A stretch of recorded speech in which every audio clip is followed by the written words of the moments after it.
That's 2 down. AOC, of course, has already won her primary, but Cori Bush is out. Jamal Bowman is out. The squad has begun to shatter, and Ilhan Omar is next. She barely won her primary last time around. She has been criticized heavily by the Somali Muslim community for her stance on LGBTQ issues, and it is widely believed that in just about a week, I believe that's when her primary is, I could be wrong, we'll pull this up, she could lose. And so we're going to go through the sentiments that the American people have to the far left, the probability of Ilhan Omar losing her primary. And Donald Trump's got a surprising statement about AOC. He said she's got something special. He says she's got a spark. We'll talk about that. Plus, Governor Tim Walz, now VP candidate, accused of stolen valor, called a coward and a traitor for abandoning his men and not being refusing deployment. You got these Democrats coming out and saying, Tim Walz was deployed. He claimed that he carried a weapon of war in war. But we're now hearing there are reports coming out that he actually never deployed. He deferred and abandoned his men, and he's being heavily criticized for it. We got market news because the economy just seems to be getting worse. Now, there are some outlets saying the market's rebounded. It did a little bit, sure. But the economy is still bad. Sentiment is still that the economy is bad. And this does not bode well for Kamala Harris. However, it'll be interesting to see if the Democrat voters and moderate Americans, independent voters, can understand that Kamala Harris is the current vice president because she's trying to campaign as though she is not the president. One of the funniest things about the speech that we heard from Kamala Harris and Tim Walz was that Donald Trump was doing, I can't remember exactly the policies, but they were like, with Trump, he's constantly doing this thing, like on the economy and the border. And I'm like, Trump is not president. He's not doing anything. He's talking about what he wants to do. So right now you have Kamala Harris, who has no policy plans currently in the administration, and you have Donald Trump with a big Agenda 47. And then we got Kai Cenat. This is he's an influencer. He's not political. He snaps. He's banging on his desk, yelling, saying, I don't want politics. But Kamala Harris's campaign, allegedly, there are people hitting him up being like, we need you in the campaign. They're offering money. And it is true. Kamala Harris campaign is paying influencers to support them. It's brilliant. Donald Trump needs to do something like this. There was with the Aiden Ross stream, it was a smashing success. And many people have said that Donald Trump, I think it was the Quartering who suggested Trump should just chill at Mar-a-Lago and invite a litany of influencers and streamers to come down and hang out and stream with them. The amount of traffic he would generate, the press he would generate would be massive. That's a good idea. It's a good idea. He didn't got to pay him. Not got to pay him. If Mar-a-Lago hit us up, if Trump's campaign hit us up and said, hey, Tim, would you want to come down and do IRL with Trump at Mar-a-Lago? We'd be like, say no more, fam. And we would get everything ready and we would go do that. And that's actually in the playbook. I got to be honest, we interviewed Trump. I got him for 17 minutes. It was an honor and a privilege. And it was mostly because we decided we should. For a long time, a lot of people in the Trump circle and his administration, his campaign, or not his administration, but former administration, have been saying they would help us set it up. And I'm just like, well, we'll get it when we get it, because I think it matters more closer to the election. So maybe that's something we do. I think it's on us to actually set the schedule and reach out. But it's a great idea. So but let's talk about this. Let's talk about where we're at with the far left and this shift we're seeing. Democrats have had enough of this stuff. That's why Cori Bush lost. But before we get started, my friends, smash that like button. Head over to castbrew.com. This show is brought to you by Cast Brew Coffee. It's our coffee company. We sponsor ourselves. We did this for a couple of reasons. Look, any good business, especially in the media business, you got to merchandise, right? And so we were trying to figure out first, what's our core mission? And we want physical locations where people can hang out and organize. Like the founding fathers meeting in bars and discussing politics, we need physical spaces. Everything going virtual is bad. It's bad. There's positives and there's negatives. So we need physical spaces. The easiest way to go about that is a coffee shop. It's easy. Everybody loves it. I love it.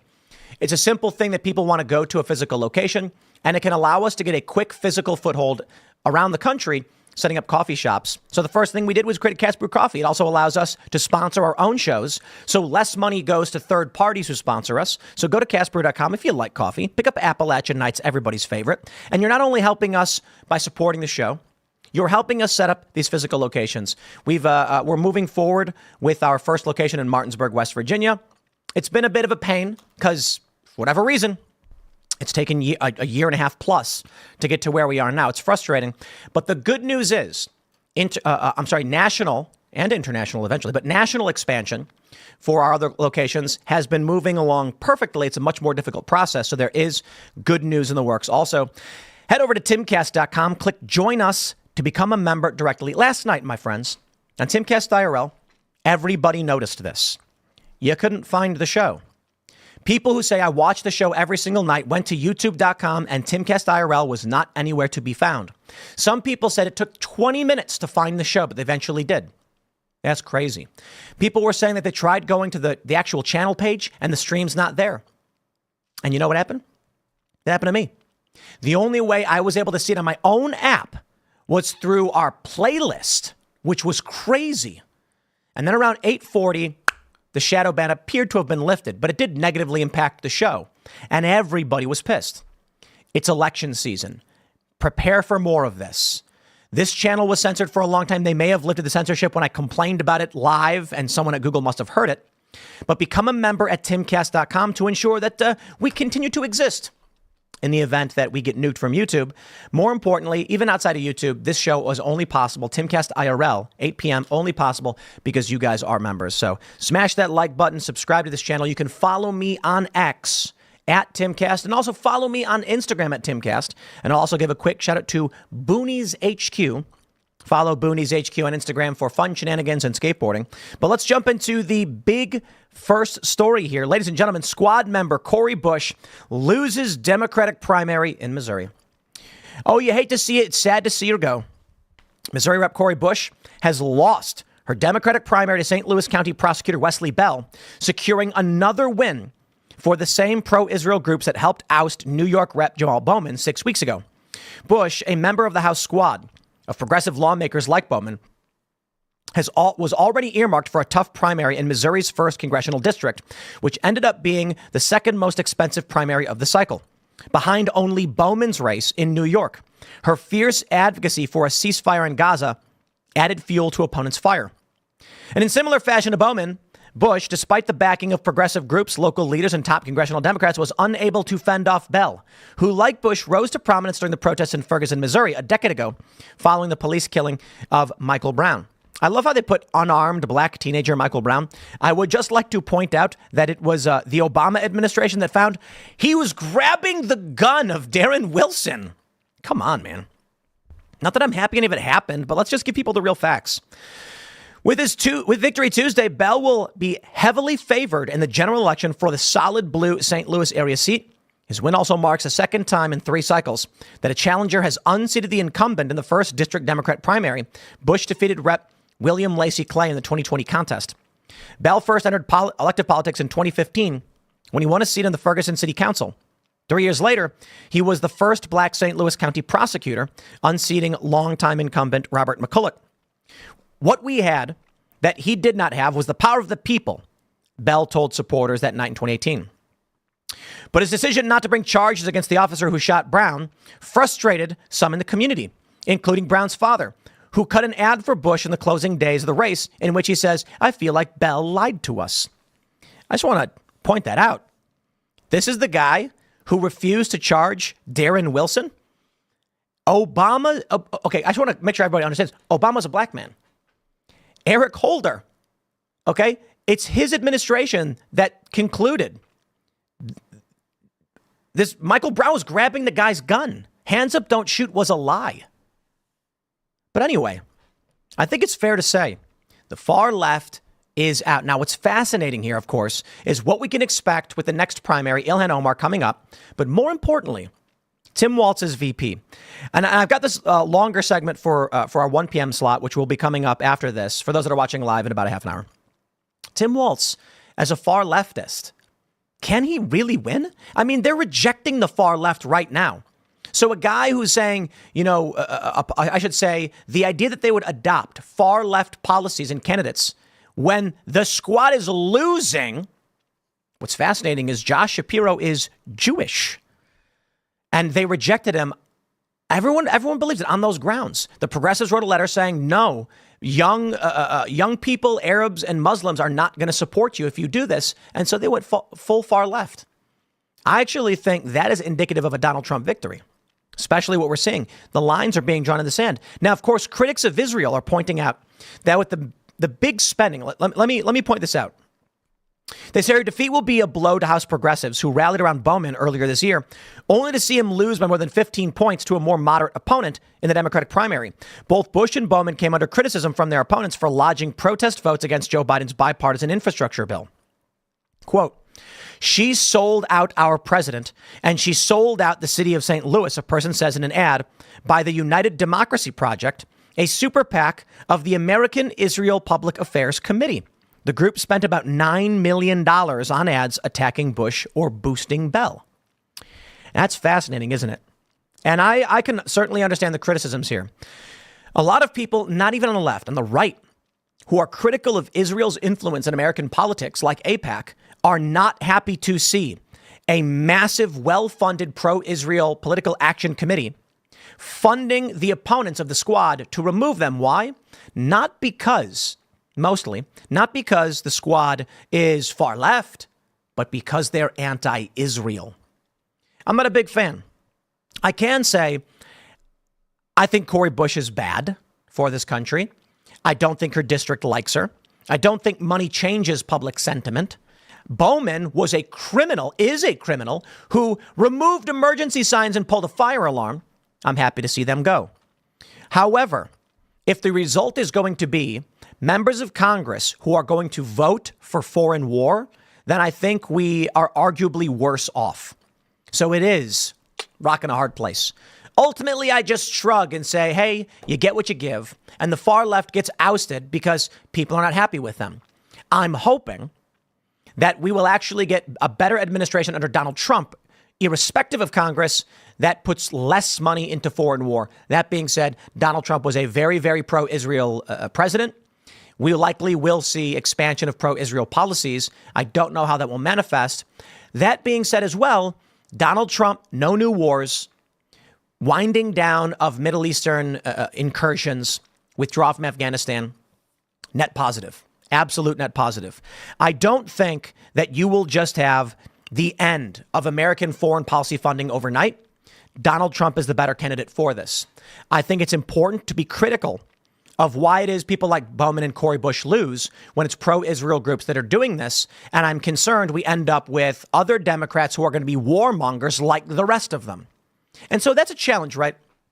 I don't want AOC, Ilhan Omar, Cori Bush voting for communist, socialist, neo-Marxist, whatever garbage, supporting these weird books for kids in school. I don't like any of that stuff.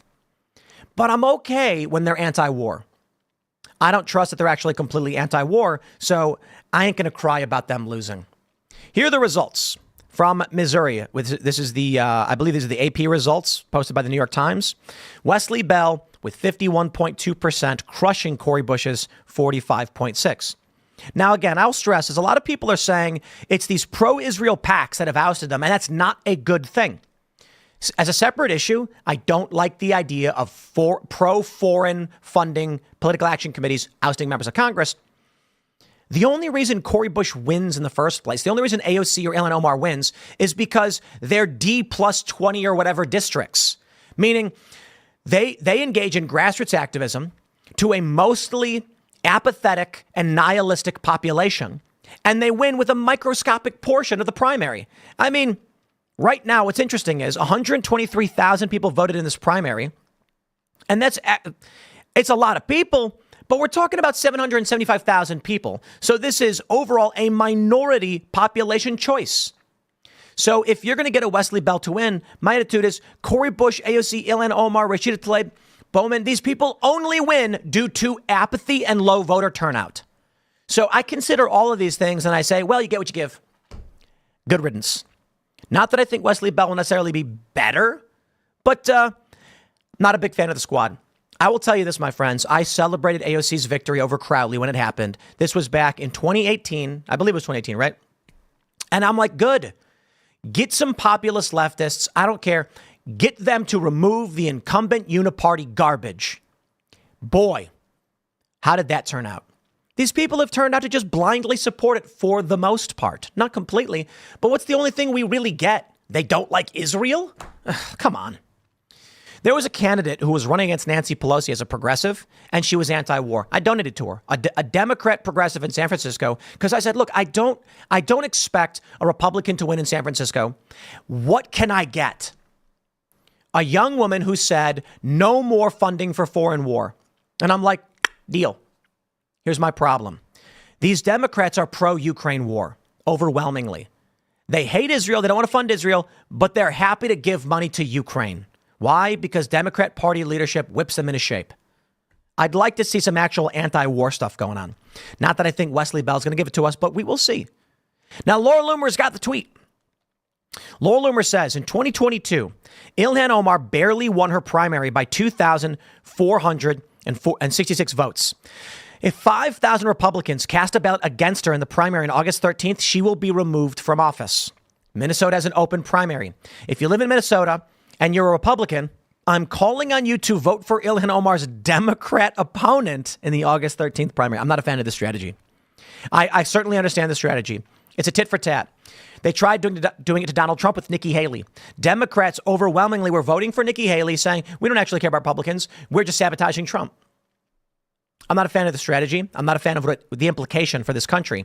But I certainly understand power dynamics. And I don't think Laura Loomer is wrong to say we are going to win and this is how we do it. And so I shrug. I say, I get it. Democrats played hardball. This is the game they play. Rush Limbaugh called for the thing in the past. Far be it from me to tell Republicans not to enact winning strategies. If these are the rules, play by the rules. Democrats use ballot harvesting, then we play by the rules, whatever those rules may be.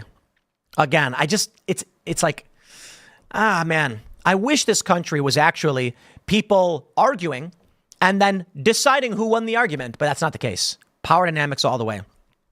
Loomer goes on to say, you are allowed to do this in an open primary. Omar almost lost in 2022. If 5,000 GOP voters cross over to vote against her on the 13th, we can remove her from office. This needs to happen. Tell everyone you know who lives in Minnesota. I find it interesting. Take a look at this. Ilhan Omar's Democratic challenger sends warning after Cori Bush loss. Not that I think it's all that important. We'll see. Rep. Ilhan Omar's Democratic challenger has sent her a warning after a fellow squad member, Congresswoman Cori Bush, failed to be reelected to her district for a third term in this year's primaries. Bush's loss in Missouri on Tuesday to Wesley Bell, the prosecuting attorney for St. Louis County, makes her the second member. We know. This is Don Samuels running against Omar. Congratulations, Wesley. It's clear the Democrats around the country are ready to move on from those who put politics above the people. In just 1 week, Minnesota CD5 has the opportunity to do the same. To everyone in Minneapolis and the suburbs, I hope to earn your support, Samuels wrote on X, formerly Twitter. I love when they do that. Squad members are battling to keep their seats. AOC won handily, by the way. Bowman's out. We'll take a look at this. Here's the polling. It ain't looking good for Samuels. The July 17th, 21st polling in CD5, Minnesota, has Ilhan Omar up 27 points against Samuels. But I don't know what that means. I don't know if the polling actually matters. I have this article. We're going to take you way back in time to August 16th, 2022. 2 years ago, my friends. Why Ilhan Omar almost lost her primary. Well, why was that? They say conventional wisdom suggests that members of opposing political parties don't like each other. And I mean, really don't like each other. Who wrote this? Is this Nate Silver? Alex Samuels. I know Nate Silver's not with 530. This is an old article. Minnesota Rep. Ilhan Omar must be asking herself the question after nearly losing her primary on August 9th. She's a member of the squad, and a week rarely goes by without one of them making headlines. But why did she almost lose? They go on to mention all this controversy, et cetera, et cetera. In other words, Omar isn't the only one who's attracted negative headlines. It's a hard thing to quantify, but she may even be the squad's most controversial member. To be sure, there's no one explanation for why she's disliked. Perhaps because she married her brother. Oh, wait, it doesn't say that. I'm kidding. Perhaps more than her fellow squad members, she has repeatedly questioned U.S. government's relationship with Israel in ways that have angered members of both parties. There was a time in 2019 when she responded to a tweet and said the American Israel Public Affairs Committee, a pro-Israel group, was all about the Benjamins. A comment that angered lawmakers from her own party because it invoked historical anti-Semitic tropes. And that's, look, I don't think it's fair to say that if she's criticizing people for being more interested in money than what's right by the people, I don't think it's anti-Semitic. I do think she, as I described, crop dusts anti-Semitism. What does that mean? You ever see a crop duster? Those planes come down real low to the ground, but they don't touch the ground. So she said a lot of things that were like interestingly close. And it's not that any one of them was anti-Semitic, but it's that she said a lot of things. I don't know, there are like 4 things she said in a short period of time where it's like, those are all not themselves. And I think it's fair to say not anti-Semitic. I won't play that game. You can say that people are more interested in money. That's fine. But like all of them together, I'm kind of like, I think you believe things, but let's keep the, I don't trust her. I don't trust her. I don't think she likes Jewish people. So they go blah, blah, blah. They say it's because she's Muslim and xenophobia and yada, yada, yada. Okay, well, how about this? This is from Op India. U.S. lawmaker Ilhan Omar faces attacks from Islamists on social media for celebrating Pride Month. You want to know why she almost lost? Okay, so we had, I can't remember who it was on, I think it was the Culture War podcast. Might have been, was this Ben last week? I don't know. We were hearing that Ilhan Omar is a progressive leftist. And a lot of conservatives think that the Somali Muslims like her, and that's why she wins. In fact, it is not correct. So I asked our good friend ChatGPT, what % of Minnesota Somali migrants are Muslim? And they said 99% of Somali migrants in Minnesota are Muslim. The Somali community in Minnesota, the largest in the U.S., predominantly follows Islam due to their cultural and religious backgrounds from Somalia. They are religious conservatives. Ilhan Omar tweets, "Happy Pride Month. We won't stop fighting until all LGBTQ plus Americans can live free from discrimination." Her tweets did not go well with members of the Muslim community who expressed their disgust in comments and quotes over her views.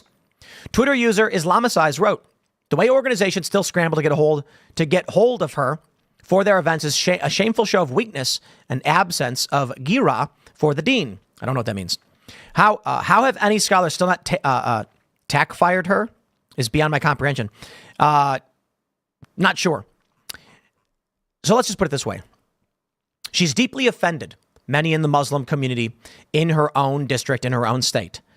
They're not voting for her. Who is? Affluent white female liberals. Because, excuse me, they don't want to be racist or bigots. And they see this Muslim woman of color and they say, that's who I'm voting for because I'm a good person.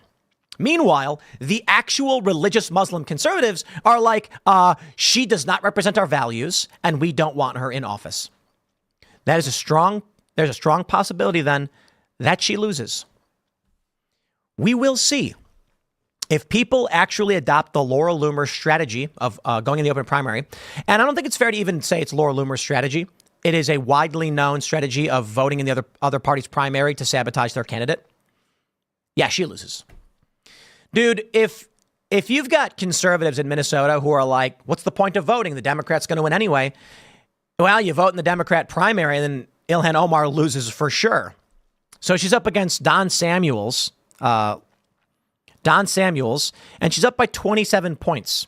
I don't know if that really means anything. We'll see. The polling may not actually represent anything substantive. What is this? The latest polls has Kamala Harris beating Donald Trump. Oh boy, here we go. Well, as we'll keep it to the squad for this as we begin to wind things down. I'm going to tell you, Trump lauds AOC. She's got a spark, and that's pretty amazing. You see, Trump's not a stupid guy. Trump's not stupid. I can tell you this. You know what I think about Trump, having met him, talked to him a couple times? He has no time for games.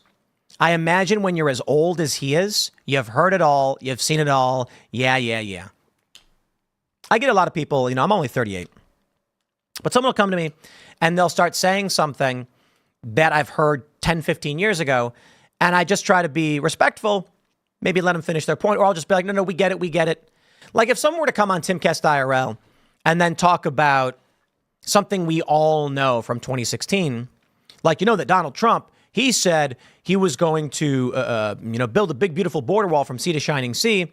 It's like, okay, we get it. Like if you're bringing up the point. But if you go into great detail to explain why Trump wanted a border wall, I'm going to be like, my dude, the immigration crisis is still well known. We get it. Trump gets this. He says, she's got a thing going. She's got a spark, and that's pretty amazing. I give her credit. She's got a lot of sizzle. I saw her and I said, she's a Vita. He said in reference to the Argentina activist Eva Perón. She's in the street screaming, shouting, going crazy, hugging people. Rep. Cortez in July became one of several major Democrats to challenge Supreme Court ruling. Blah, blah, blah, blah, blah. You get it. Donald Trump knows the game. He knows how to label people. He knows when to attack people. And I'll tell you what he's doing with AOC. The far left is losing. Cori Bush is out. Bowman is out. AOC won. Trump wants to, likely, prop her up, remain neutral, so that she becomes more prominent in the Democratic Party. She's succeeding. She will be more well-known. Donald Trump says, wow, you know, even she's good. Her fans are going to be like, ha, even Trump admits it. She's formidable. And then what happens? In 10 years or whatever, when AOC's crackpot leftist views are waning and people are not supporting this stuff, she loses and she goes nowhere. She wins in her district, but ultimately it leads the Democrats down the wrong path. It's a dangerous game. Assuming this is the move that Trump is actually trying to make, maybe he's just trying to be tactful. But you got to be careful because Democrats tried the Pied Piper strategy against the Republicans with Donald Trump, and Trump won.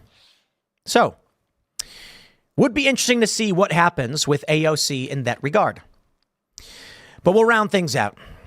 Tim Walz is a far left progressive whom Harris and the media will lie to make a moderate. It gets me wondering. They chose a far leftist at a time when the far left is losing. Now, that's interesting. With Kamala Harris choosing Tim Walz, I believe Tim Walz's calls for a ceasefire. Let me make sure I have this right. Ceasefire in Gaza. Tim Walz won't help Kamala Harris defang Gaza, protesters, organizers say. Harris has picked Tim Walz and his views on Israel and Palestine. Walz calls Gaza situation intolerable, sought ceasefire. Praised uncommitted, Shapiro did not. Interesting. That's what I had heard. I had heard this guy was more of a ceasefire leftist. I don't care what your opinion is on Israel in this regard. I can tell you that powerful pro-Israel groups are not going to let these people win easily.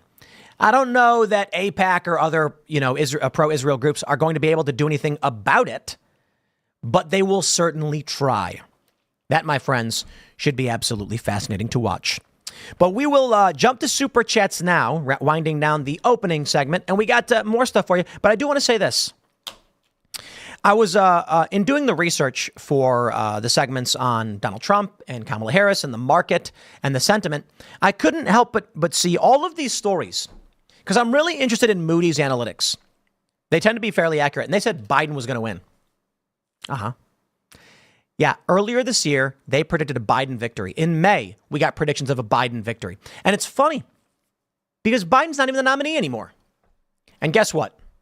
My friends, here is a video from me from 10 months ago, September 14th, 2023, with 200,000 views.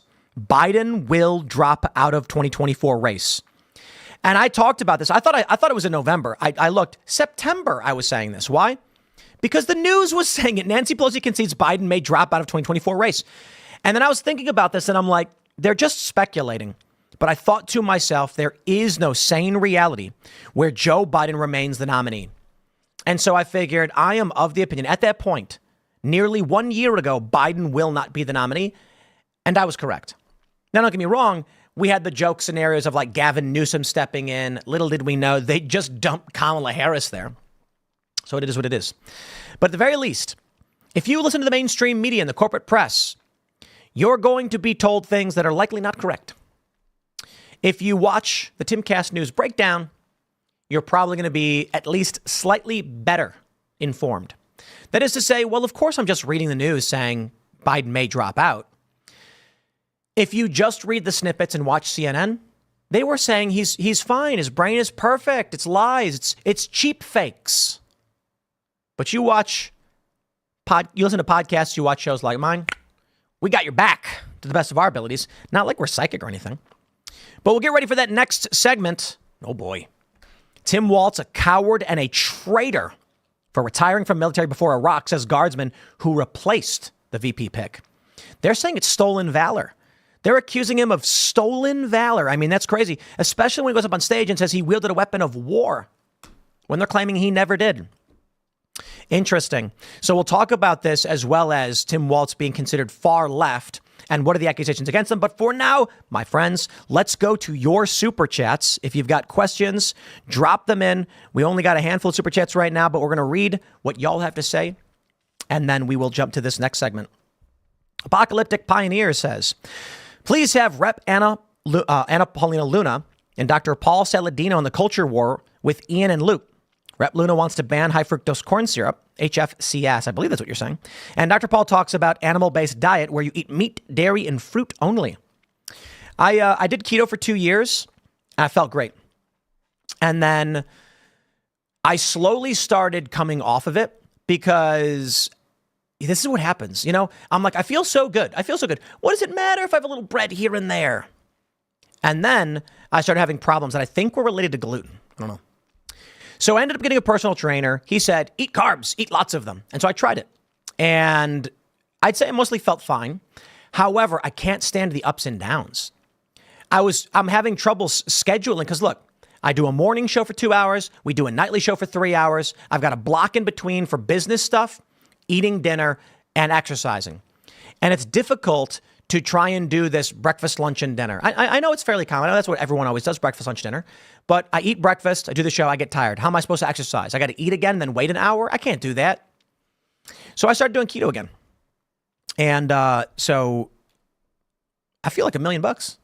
We also give a shout out to these Vault keto energy drinks because we had a bunch of these. I mentioned they're super good. And they sponsored our show when we were out at the RNC. And we got another case of it. I'm so excited because I love this stuff, but it's ketone energy drink. There's no sugar, there's no caffeine. I'm not intending to just shout them out, but I'm literally drinking one because I'm doing keto. I feel better. It's crazy how good I feel. It's indescribable. I'm not going to recommend you guys do anything. Everybody's different. Some people do better on it. Some people don't. Talk to your doctor. I just feel so much better. On Monday, I skated for 4.5 hours where I usually skate for 2. And I didn't even want to stop skating, but I had to go to work. I just felt like I had so much energy. It was fantastic. That's just me. All right, let's grab some more. Devin Fails says, I've never once been notified of your live streams, and today was the first time. Maybe it's because Google and YouTube were declared monopolies, and they're trying to do damage control. Maybe that's why they removed the censorship on Google from this channel, because you couldn't search for it. Well, you know, I don't know for sure. But 1 like equals 1 F YouTube. I'm certainly antagonistic. I should probably just say thank you to YouTube for removing the censorship and allowing us to speak freely and share our ideas. So forgive me if we want to vent a little bit and say F you for doing it in the first place. All right, 92%, 95%, 96%. Agree. Smash that like button, ladies and gentlemen. Yeah, they shadow banned IRL last night. No question. No question we were shadow banned last night. That's nuts. Timcast IRL, if you subscribe, it will appear on the front page for you, especially if you watch the show every night, because YouTube knows it's a high retention time show with the largest consistent live viewership. Why would they not show it to people? How strange. How utterly strange. It could always be something simple. Seriously, it could be like one employee who's far left is at Google, put a lock on it. But during the show, I can tell you this, we do have people at Google who are big fans of the show, maybe would have been watching, and because they seek out the show and they heard us saying we're being shadow banned, and they're like, what? And then they went in and saw it and removed it. By 8:40, the ban was lifted and the show returned to normal. I have to wonder. I will stress this. I have been to YouTube HQ several times. I have done free events for YouTube. I can tell you, I am not a fan of when Google employees, because a company so large, take negative actions against us, considering the favors I have done for this company. I consulted on Google's live streaming mobile apps on YouTube Live for free. This is 12 years ago. They called me into a meeting. I'm sitting down with Google engineers, Google Plus, and YouTube, and I'm telling them everything about mobile live stream, everything for free. Why? Because I wanted the product to work so I could use it. The nerve of them to have then shadow banned my channels later on when I did them favors. With all due respect, not cool. I've done public speaking events on their behalf. I've flown out to events in London and California to be here, giving them my expertise because I want the system to succeed. And I can say this. I can certainly understand that there are people at YouTube and Google who are of different political backgrounds, and there's some bad actors who probably do bad things. But I would just then ask that if you are at Google and you do like the show and you think we do a good job, just keep an eye out, because it is shockingly offensive. I tell you this, I was in New York. I had multiple meetings in 2012 with Google about how to create a mobile live streaming app, the things that work, the things that don't work. And it's just offensive. It really is. Okay. We don't break the rules. We don't. For them to delete 2 of our biggest episodes ever off of Timcast IRL and give us a warning over it. How dare you? After the favors I've done for this company, no wonder people are mad at you, YouTube. No wonder a court says you're an illegal monopoly. And again, I'll stress, I know people at Google. I've known them for a very long time. Many of these employees are very good people. Some of them have left to go somewhere else because of political bias. But your company's too big if you can't keep a handle on the bad actors. All right. Tattered Shield says not to bring up old stuff, but you should probably have looked up Logan Paul before calling him based. He has scammed quite a few of his viewers. Well, then, then he's not good, is he? I don't know enough about him. All I know is I heard him talk about business. I thought he talked good. He talked good. It is what it is. He's got a spark, a lot of energy, something special. He's got a sizzle. Chris Burke says it's happening right now. I had to go directly to your page and then the playlist, find your live. It didn't show you were live in my sub list like usual. You know what I think? I think that were we not held back on this morning show and Timcast IRL, we'd have 50 to 100K live viewers. I think YouTube they want to make sure live streams are apolitical. And there's a variety of reasons for it. But I will say certain leftist channels get all the benefit in the world. There was a period in 2018 where YouTube shadow banned a ton of YouTubers. You know how we know? You'd go into your recommendations. You'd go into, and the channels are gone. We'd go into our analytics and you could see recommendations at 10% drop to 2%. What was happening was these channels were widely popular. People liked what we had to say. I was fairly moderate. In fact, my YouTube rep at the time was a liberal because they viewed me as a liberal Democrat. And then they nuked my channel and everyone else's. It didn't end the show because people still sought it out, but it removed our ability to grow as rapidly as we were before. That's the shadow ban. And everybody saw it. Dirty games, my friends, dirty games. All right, let's go. CB Gamer says, hello, love the show. I haven't heard anybody talking about the National Popular Vote Interstate Compact. 17 states so far involved. They are making the electoral vote mute. Yeah, but they're not relevant right now. They may be in the future. For this election, I don't think it's particularly relevant. Man Sam Sung says he is a pathetic coward, but what he did is not stolen valor according to the definition. And we'll get into that too, right? People are saying it's stolen valor because he claimed to be at war when he wasn't. He was in the military. And so, I give him credit for that. I do respect military service greatly. And then as to the internals, whether people like or don't like him who served, that's up to them. I've never served, so far be it from me to criticize someone who didn't serve, but I'll at least tell you what they said. Because I'll still give him respect for it. I will. Whether he did right or wrong internally, agreed, you still earn points for having served. You know what I mean? Like a guy who actually went, Tulsi Gabbard enlisted because of 9/11. She went out there because she wanted to help this country. I gave her a 10 out of 10. That I have such tremendous respect for her. It's why she was the candidate I was supporting most heavily back in the Democrat primaries. I was hoping the Democratic Party could return to sanity. Well, now Tulsi Gabbard's basically a Republican. I think she might be literally a Republican. And it's crazy to see, isn't it? But what is she? She's a major in the National Guard? I don't know. Because she got a promotion. I can't remember her exact rank. I just thought that was tremendous. Absolutely tremendous. All right, we'll grab one more super chat here before we jump into the next story.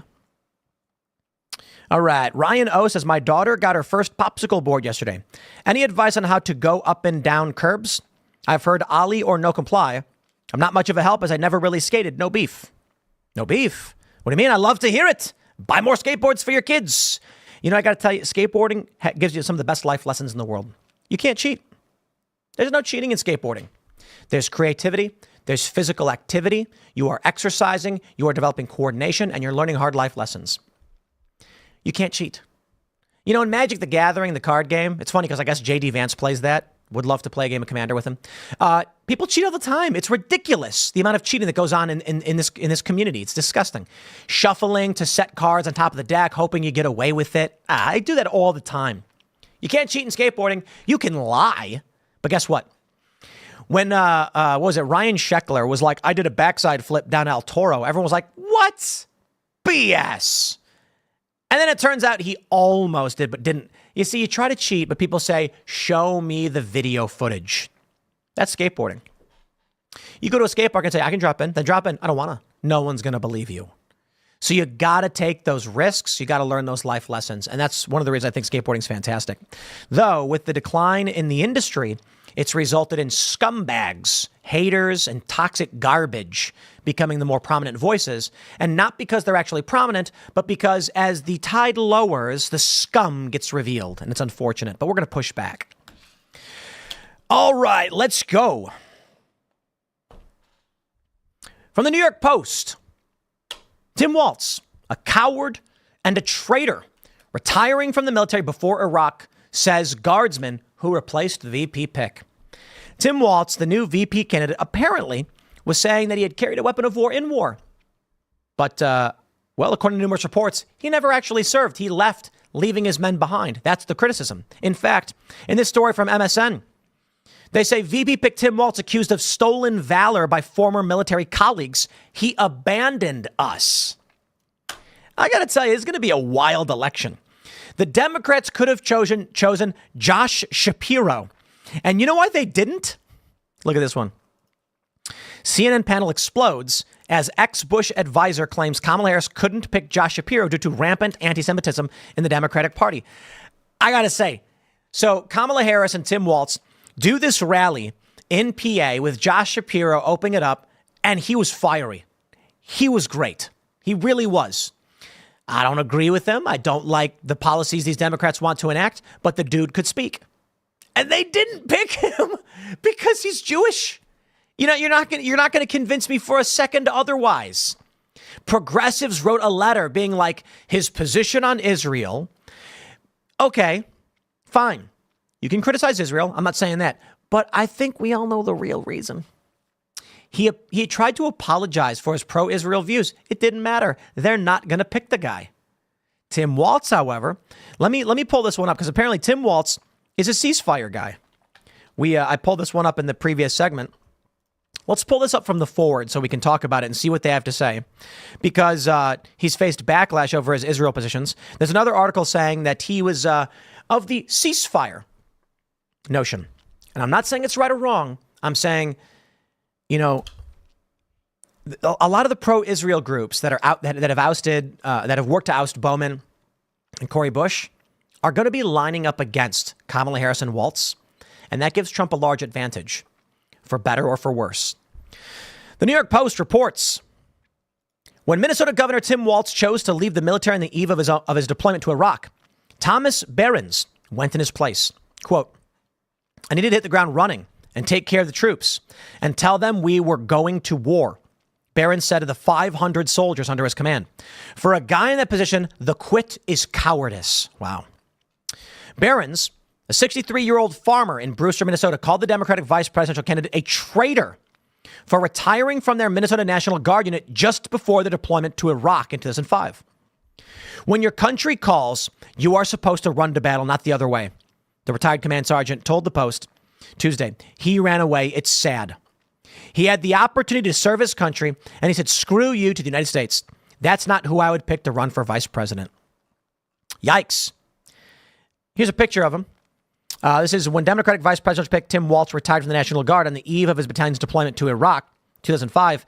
Tom Behrens above took his place as command sergeant major overseeing 500 troops. They say Behrens above called Walz a coward, and here's a picture of him. You know what I like? What I don't like? The American people being lied to enter foreign wars we should not be involved in Iraq and Afghanistan. I never blame the troops. The chain of command, depending on the level and depending on their involvement, the generals, the politicians, I blame them. But the people on the ground who said to themselves, this country needs my help and I will give it. I have nothing but the utmost respect. It is but for these people that I get to be a wealthy internet whinger. It's kind of crazy. When I was younger, I never liked the idea that pro baseball players can make millions of dollars and firefighters can make tens of thousands. I'm like, baseball's great. It's entertaining. But firefighters every day go out there risking their lives. Not always due to fires, other things, ambulance assist. They are there to help and save the community. And the same is true for many police officers. Some cops are meter maids. I can respect that too. Not everyone's running, out to crimes. But I can't imagine having to deal with the dregs of society and you get paid so little. It's a tough job. So when I learned of Tulsi Gabbard, and she said after 9/11, I thought my country needs me and I'm going to enlist. And so many others did. That, I'm just like, man, we are lucky, aren't we? I am lucky that I can play the guitar, skateboard, play Magic the Gathering, turn on a camera, and complain on the internet. And I don't have to see combat because you've got men and women in uniform, people like Tulsi Gabbard, and many others. And even this, I will give Tim Walz credit for joining, for being in as long as he did. I do respect that. I don't respect him leaving right away. Tulsi Gabbard was the young person who said, I will run headfirst into this. My country needs me. Tim Walz was the guy who, with all due respect for actually having served in the National Guard, was the guy who said, yikes, I don't want to go there. I'm out. And that I don't respect. I still give him a net positive. You guys can be mad at me and argue no, and because of the criticism and all that stuff. I'm going to say on a scale of 1 to 10, people who don't serve, you get 9, you get a 0. Okay. No disrespect. I'm just saying you don't get any sacrifice points for the most part. Maybe you get a little bit depending on what your job is and what you've done in civil service. So like firefighters and police officers get a few points. Me, I take 0 points. I've done conflict and crisis reporting. And there's something in that of like taking risks yourself to get news and reporting out. But I don't think that's worth it. Now, when you're a civil servant and you're saving lives, you earn points. When you join the military, you earn a lot of points. Tim Walz deserves that for having joined in any capacity. I do respect that. But Tulsi Gabbard and many others who served and actually stood their ground and said, I will do what I must for as long as I need to, I respect more than dropping out. They say Walz, 60, joined the National Guard after high school and served 24 years in the 1st Battalion. Again, I do respect that a lot. 125th Field Artillery, rise into the rank of Command Sergeant Major. He retired in 2005, months after a warning order that the battalion would be deployed to Iraq to run for Congress. He was elected to office in 2006. On May 16, 2005, Walz quit, betraying his country, leaving the 125th Field Artillery Battalion and its soldiers hanging without its senior non-commissioned officer as the battalion prepared for war. I wouldn't say he betrayed his country. I'm sorry. Look, with all due respect to Barons, who I respect substantially more than Walz. No, he just abandoned his men. I don't say serving in Congress, I can respect to a certain degree. I'm not a big fan of Congress. But leaving right when you knew your men needed you most and you were going to war, yeah, I find that a bit despicable. And I wouldn't call it stolen valor. We have this story from MSN. It's from Western Journal. It's a repost. They say Walz, who announced it, he served 24 years in the National Army. He reached the rank of Command Sergeant Major. The Newsweek account included praise from retired Army Lieutenant General Mark Hertling, who wrote on X that those who reach that rank know what they're doing. They uphold standards. They speak their minds to all ranks, private to generals. They're not afraid of getting bad news because they know how to fix things when they go wrong. Well, I don't know the details of his career, of Tim Walz's career wearing the cloth of the country. Just the fact that he volunteered to serve and wore the CSM rank tells me a lot about him. Yeah, so I agree. Stolen valor goes a little far. He served 24 years. I respect it. I do. I can't say that I've done anything near that serving my country. And so to all the men and women, no matter how long you did, 4 years, you were, private, you are a specialist, whatever, you deserve a substantial amount of respect for that. And I know, because I've lived on base housing a little bit, as I've have family who have served, that not everybody in the Army thinks of themselves as a hero doing great personal sacrifice. To a lot of people, it's just a job. They were trying to find a job. They couldn't find one. They enlisted. They got a job. They served 4 years. They left. Still, I respect it. In September 2022, when Walz was running for re-election as governor, independent Minnesota news outlet Alpha News quoted retired Command Sergeant Major Doug Julin saying Walz abandoned his soldiers in 2005. Julin, who retired from the Minnesota National Guard in 2012 with 35 years of service, described a backdoor deal that allowed Walz to skip his unit's deployment to Iraq. He said Walz insisted early in 2005 that he would be going on the deployment despite talk of running for Congress. Julin told Alpha News that Walz confirmed, "I'm going forward with the deployment." Then out of nowhere in June, Tom Behrens is there as the new CSM. Julin said he was most upset with how it was handled because Walz didn't come to him as Brigade Command Sergeant Major, the position he held at the time. He went around my authority to get out of the position. I probably would have told him, "No, you're going on the deployment." Man. As soon as the shots were fired in Iraq, he turned and ran the other way and hung up his hat and quit, said Tom Behrens, a retired Command Sergeant Major. You know what I will say? If it's going to come down to who I'm going to defer to, I'll defer to the guys who went. I do not support the U.S. involvement in Iraq or Afghanistan, but I don't blame the men and women in uniform who were falsely informed, we'll put it that way, by bad actors. I look at it this way. It is true that there is the banality of evil when it comes to individuals who are willing to follow orders and engage in bad behavior. If a police officer shuts down a woman's salon because he's told to, he knows he's shutting down an innocent person's salon. When cops in New York shut down churches, they know they're shutting down churches. They know what the First Amendment is. And I don't think that applies to our service personnel who went to Iraq and Afghanistan. You expect war. You expect foreign conflict, and you expect the intelligence to be correct. So when we're told that Iraq had involvement, when we're told they have weapons of mass destruction, when we're told that there is a serious risk of terror attacks and we need to put an end to this because we were just attacked on 9/11, granted this is 2003, I understand why people genuinely think you are doing the right thing, which is substantially different from shutting down a church. But it's tough. And I can certainly respect arguments that it's difficult to navigate these areas. Well, Mike Cernovich chimed in. He says, Tim Walz dodged a deployment and then lied about his military rank. This is a big deal. Minnesota media was able to cover it up. It flew totally under the radar. It's out there now, and it's a real scumbag-ish. He went on to say, Josh Shapiro was objectively a superior VP choice in every way. Under DEI policies, he couldn't be hired. Too Jewish for Democrats. It's funny because it's true. I love this. Someone responded saying, now you're claiming that an old white guy is a DEI hire? You have lost the plot.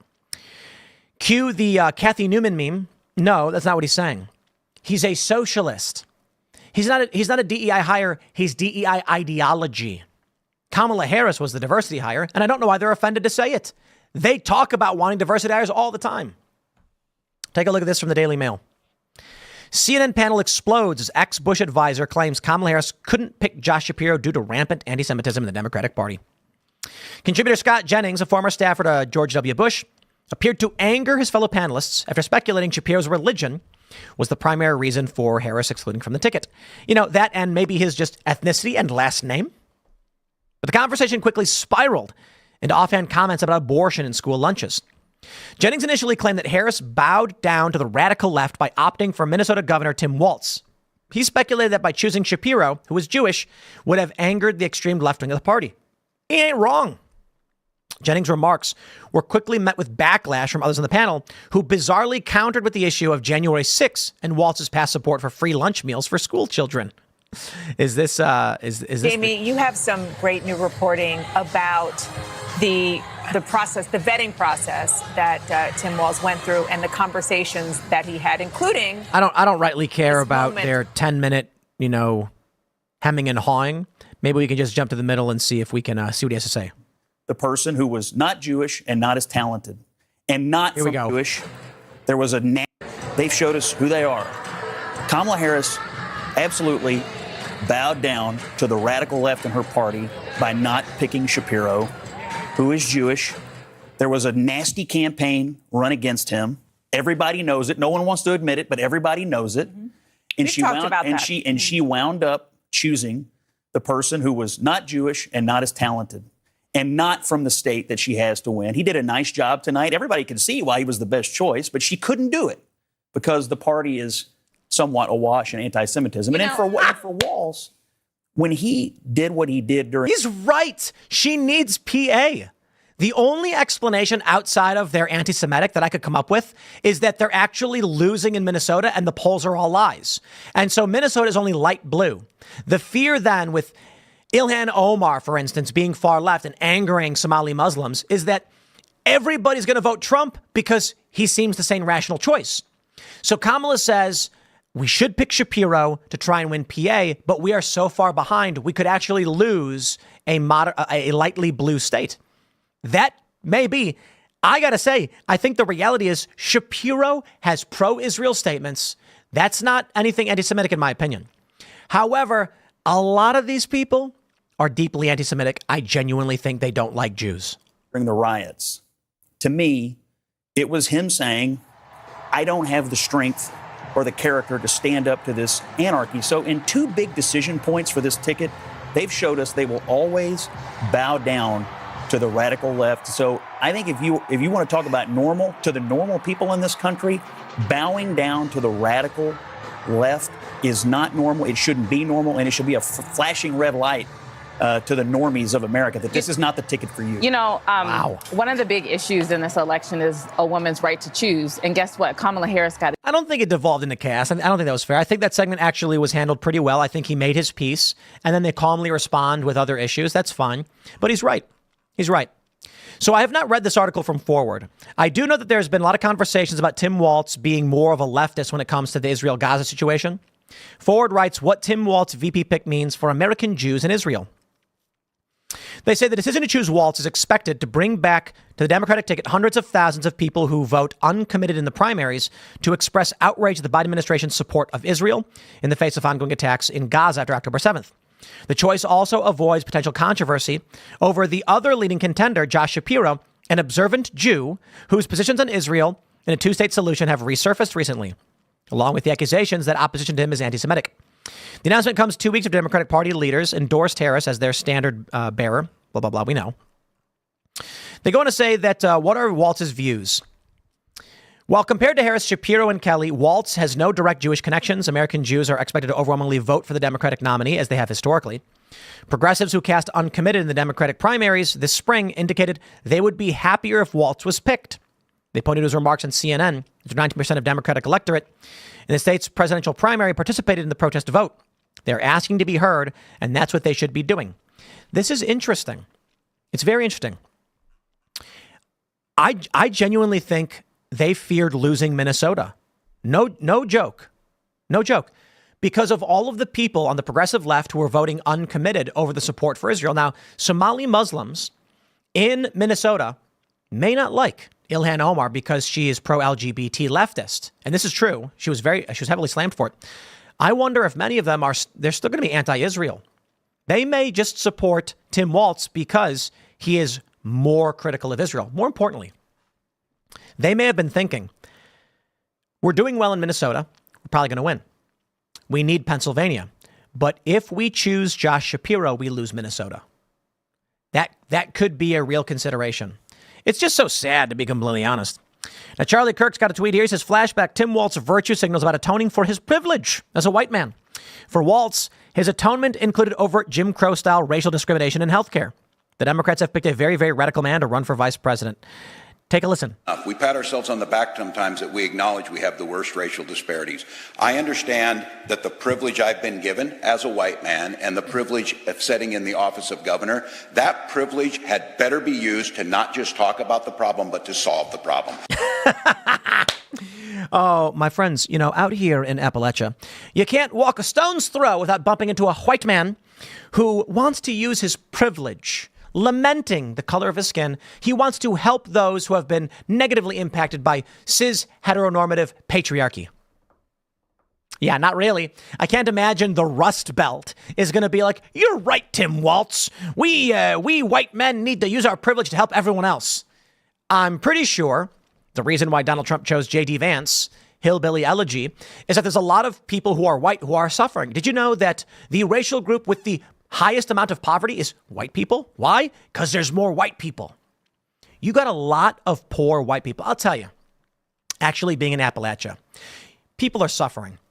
And you know what I'm not a fan of? I get it, man. Far be it from me to tell you can't have your hot spots out here in West Virginia, but it does break my heart that I drive down the road and what do I see? I see like 15 hot spots. A hot spot in West Virginia is it's a light bar for drinking. They usually have beer and slot machines. And that's it. And people go there, and they buy a drink, and they just hit the slot machine button. There's so many of these. Now, I can respect wanting to hang out with friends at a bar and a pub, and we have those too. But it does kind of freak me out that West Virginia has so many hotspots. Look, I got to tell you, it funds the state. I'm sure the state is happy with all the money being dumped into these machines. But people need money to invest in and expand West Virginia too. That's just West Virginia. Don't get me wrong. There's parts of Pennsylvania, Maryland, and Ohio. But West Virginia is basically Appalachia. That being said, these poor white folk who are looking for better lives, who have lost purpose in their lives, they're not going to come out and be like, white privilege. They're going to be like, I can't afford anything. They're going to say, my community is suffering from the fentanyl crisis. That's bad out here. And we're trying to solve these problems. They're going to say, we need internet. We need roads. They're not going to walk out and say, well, because I'm white, you should give the internet to somebody else. That is a ridiculous candidate to choose. Boy, oh boy. I got a couple other tweets. Tim Walz signed a bill redefining the term sexual orientation to include pedos. Oh, man, this one's too brutal. This was a big controversy. I remember when it happened. The original law said sexual orientation does not include a physical or sexual attachment to children by an adult, and they removed that. Why? That's weird. They want to say J.D. Vance is weird, but this is weird. Maybe weird's not the right answer. Maybe it's degenerate and obvious. We know exactly why they do these things and what it results in. But my friends, here we are. AI study reveals how Kamala Harris has overtaken Donald Trump in the battle for positive headlines. This was always the game, right? In this country, you and I are beset on both sides by individuals who are either intentionally lying to steal power, the people who are smart enough to manipulate, and the stupid people who believe the lies. Now, I don't blame the stupid people for being stupid. It's sad. But the smart people who know they're lying, now I blame them. And that's what I mean is, on the bell curve, the average American who's paying attention and understands what's going on and actually checks the news to figure out how they can make their lives better, have got stupid people voting against them and wealthy elites lying to the stupid people to whip everybody up and make it impossible for us to improve this country because they want to extract power as the Titanic sinks. And this is the game they're playing. U.S. news sentiment. Now that Joe Biden is out, everybody loves Kamala Harris. And that's the game they were always intending on playing. So we can expect to see only the nicest things written about Tim Walz. It's going to be up to independent media to call out their lies. I do want to stress this one bit, which we will bring up in the next segment. Here's the website for Kamala Harris. They have no policies. They have none.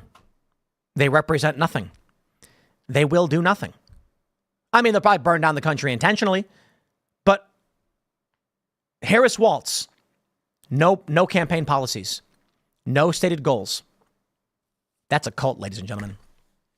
We'll wrap that segment up there. The next segment, of course, coming up at 4 p.m. We're going to talk about the market crashing and why this actually could signify a Donald Trump victory, regardless of what we think about left or right-wing politics. So smash that like button, subscribe to this channel, share the show. We're doing this new morning live podcast. It's been going smashingly. I think we're getting around 1 million per episode, which is really, really great. We're averaging maybe like 300K on YouTube, and then with the podcast platforms and segments, we're probably cracking over 1 million. IRL does 3.5, so it's great to see that the morning show has been doing so well, and we've seen a great success. Smash the like button, follow me on X at Timcast, become a member at Timcast.com, and we'll see you all in the next segment at 4 p.m. For everybody else, we'll read your super chats. So let's see what we got in the old super chat department. And then we'll jump to that market is crashing story. All right, here we go. Mike9779 says, my home screen on YouTube had a 3-month-old Timcast IRL episode at the top left where your live stream would normally show. Took me a bit to realize it was an old episode. Interesting. So is that how they did it? Everybody was getting recommended an old show thinking it was the current one or something like that? Yo, that's crazy. It didn't work. I think they realized it didn't work. Kuman says, YouTube CEO moans when he farts. I think it's a woman, but you know. Sir Crypto Conrad says, you need to bring Charles Hoskinson onto Timcast. He's huge into governance, libertarian crypto, and has a buffalo ranch. He will be great on your show. Sounds cool. Matt Saman, I'm probably pronouncing your name wrong. Tim, speaking of YouTube censorship, did you see that Crowder has 8 videos hit with strikes? He's supposedly off YouTube until the election. Never been a fan, but I hate to see it. I completely agree. I don't think that Crowder breaks the rules. I think he's cognizant of the rules. I think he does his show to the best of his abilities, but they intentionally try to restrict him. Well, you can only do so much. You can only do so much. Wolfenbach says that spark in Logan Paul is when he notices the size of your wallet. He was the one who did the self-termination forest in Japan, just FYI. Look, Vice did the same thing. Granted, he showed a body. Maybe not a good idea. But he was just doing what Vice did. And so he went too far with it, I guess. Let's go. What do we have to see? Downey says, Harris doesn't need policy to win. She's the anybody but candidate. Biden was the anybody but Trump. Harris is just the anybody but Biden candidate. Yep. SSR's Garage says, when you comment on this live, there's a warning that by commenting, people will know you subscribe. Yes, I have set all of my shows that you must be a subscriber to comment. Why? It reduces brigading. You must be a subscriber for at least 5 minutes if you want to comment in the chat or super chat, because it stops brigades. People will set up live streams to attack other live streams. It's against the rules, but YouTube doesn't do a lot about it. And they'll try to wreak havoc and disrupt the chat and make it impossible for people to talk.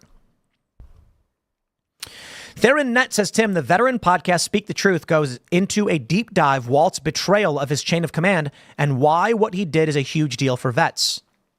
Interesting. Depro says, Weirdo Waltz was selected to shore up Minnesota, Michigan. They'll campaign hard in PA. Internal polling probably bad. Shapiro would have helped PA but hurt the other two. I agree. Brad Peters says Waltz never was a sergeant major. He dropped out of the requisite school and held a billet until his paperwork caught up with him. West Central Tribune has the story from 2018. He's a snake. Man, that's dirty. Very dirty. All right. Kyle says, as a veteran, joining in peacetime is just a meal ticket. Joining and staying during war takes balls, something Walz lacks. Huck Finn? Also how Kamila fill a stadium with no marketing and advertising. And that's totally agree. Like Tulsi Gabbard, I know I'm using her as the example because she's the only one I really have, the best one, said, hey, oh man, we were attacked. I got to join. Waltz was like, oh man, they want me to go fight. I'm out. Regardless, tell me I'm wrong. I still think anybody deciding to enlist deserves some respect, right? You do. That's just me. Maybe I'm wrong. I'm not a fan of the guy. We can criticize him for his bad things, but I'll always give someone respect for joining up in any time. Sure, you get more when you join during wartime. That's brave. But, in any capacity, I respect it. There's work to be done in peacetime to ensure we don't enter wartime. Is it easier? Yeah, still respectable. Let's get to that next story. From Politico.com. Everything was going Kamala Harris's way. Then came the market sell-off. I love this because you've got two worlds about it in the corporate press. That the economy is rebounding. Take that, Donald Trump. And the others being like, the economy is tanking. Just because the market rebounded a little bit doesn't mean you're going to be doing well. So I have to wonder. I was looking at, say, Moody's Analytics, and boy, were they predicting Joe Biden was going to win. All of these people were like, despite market conditions, Joe Biden's a shoo-in for victory in 2024, and then Biden quit. I want to stress this for everybody listening.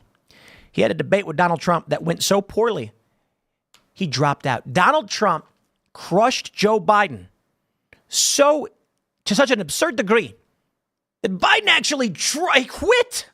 Wow. Talk about a great debate performance. My favorite line, of course, was when Donald Trump was like, Joe Biden starts muttering and confused and says, we beat Medicare. And then Trump goes, you did beat Medicare. You beat it to death. Wow. Quick wit. I have to say, however, my real favorite line outside of politics was when Trump nearly fell off the stage hearing that Joe Biden had a 6 handicap. He was like, what? A 6. Dude, we've had a bunch of people on the show. I can't remember who it was, but they were like, I've been playing golf my whole life and I'm like a 20. There's no way Joe Biden's a 6 handicap. It just basically means you're really good. Donald Trump was like flabbergasted. No. And then Biden tried to change it. Maybe an 8. All right, here we go. Politico says, we cannot win if people think we're headed into a recession. One Democratic National Committee member said, let it be said, my friends, that the economy has poured so the economy has favored so miserably, Kamala may not be able to win. Now, what I see here is, even with the bad economy, the strategy of Kamala Harris is offer up no policies, try and win on just cultism. And then the other issue is try and act like you're not currently in government. They keep acting like Trump's the president. It is the weirdest thing. These people are mentally deficient. Let me stress. These people, Kamala Harris, Tim Walz, and their ilk, are cognitively deficient individuals of ill repute. I keep it academic. That's not what I said on X. I said something a bit more direct, but you get my drift. They're acting like Donald Trump is currently the president. Dude hasn't been in any political office since he left. And they're saying, well, Donald Trump's doing this and he's refusing to do that. Huh? You're the vice president, Kamala. Walz, you're the governor of Minnesota. What are you talking about? These problems are your fault. You got people posting Summer of Love riots in Minnesota. And these Democrats are like, who was the president at the time? What? You know, man, how do you vote when people are so stupid or evil? You want Donald Trump to invoke the Insurrection Act? Okay, fine. Screenshot those tweets, ladies and gentlemen. When Donald Trump wins, we're going to say, well, you guys wanted the Insurrection Act. That's what the president can do when these riots are happening. Otherwise, the governor calls in the National Guard. That's Walz. Politico says Democrats aren't ready for the Kamala Harris honeymoon to end. Monday's stock market plunge is reminding them that it can't last forever. The global stock market tumbles represented a dramatic reversal from the cooling inflation and steady growth economists had been heralding in recent weeks. It's also an unnerving reminder to Democrats on the eve of Harris's vice presidential pick that public gloominess over the economy could hurt the campaign. William Owen, a Democratic National Committee member from Tennessee, called the market slide a tremendously huge problem for the Harris campaign. He sent campaign and party officials an email on Friday calling for President Joe Biden or Harris to urge the Federal Reserve to lower interest rates, then followed up again after seeing the futures on Monday. Yeah, he's like, the economy is collapsing. You're going to lose, please. This action is equally as important as who the VP is, Owen wrote. We cannot win if people think we're headed into a recession. Well, that is what people think. So good luck. Hey, here we go. What do we have here? Why did the stock market crash? And what's next? From New York Magazine, Intelligencer. So the stock market crashed. What's next? That's a headline for you, Biden and Kamala. Another reason why they're pulling Kamala out, pulling her out as the nominee. I mean, like pulling her out of the bag. What I meant to say is why they pulled Joe Biden out. It's gone so miserably, and it will, that it's going to reflect negatively on him. I've long wondered if Joe Biden was a pariah candidate. The intention being they needed to reverse Trump policies for their international garbage agenda. Trump was helping bolster America, but they want to hurt America. They do. They want to normalize economics between America and the European bloc so that you can more easily get about a one world currency. Or, something like Bitcoin could be normalized. Donald Trump making America stronger just is bad for their expansionism. So they knew they're going to have to hurt America, which would be bad for their plans. You put in Joe Biden, he screws everything up, you blame Joe Biden, you swap somebody else in. I think that may have been the play, that Joe Biden was always going to be a one-term candidate. Remember, when Biden was campaigning in 2020, he actually, initially they were reporting he'd be a one-term candidate to stop Trump, but then said, no, I'll do 2 terms. Yeah. Well, my friends, Major U.S. discount retailer to close as many as 315 stores as retail apocalypse gathers pace. Big Lots is closing 315 stores across multiple states, suffering from financial woes. You want to argue to me that the economy is going to improve and is doing well? Sorry. Nice try. And if you don't have the economy, I don't know how you win. Let's jump over to civics. Or is it Civ IQs? I think it's civics. How would you rate the condition of the national economy right now?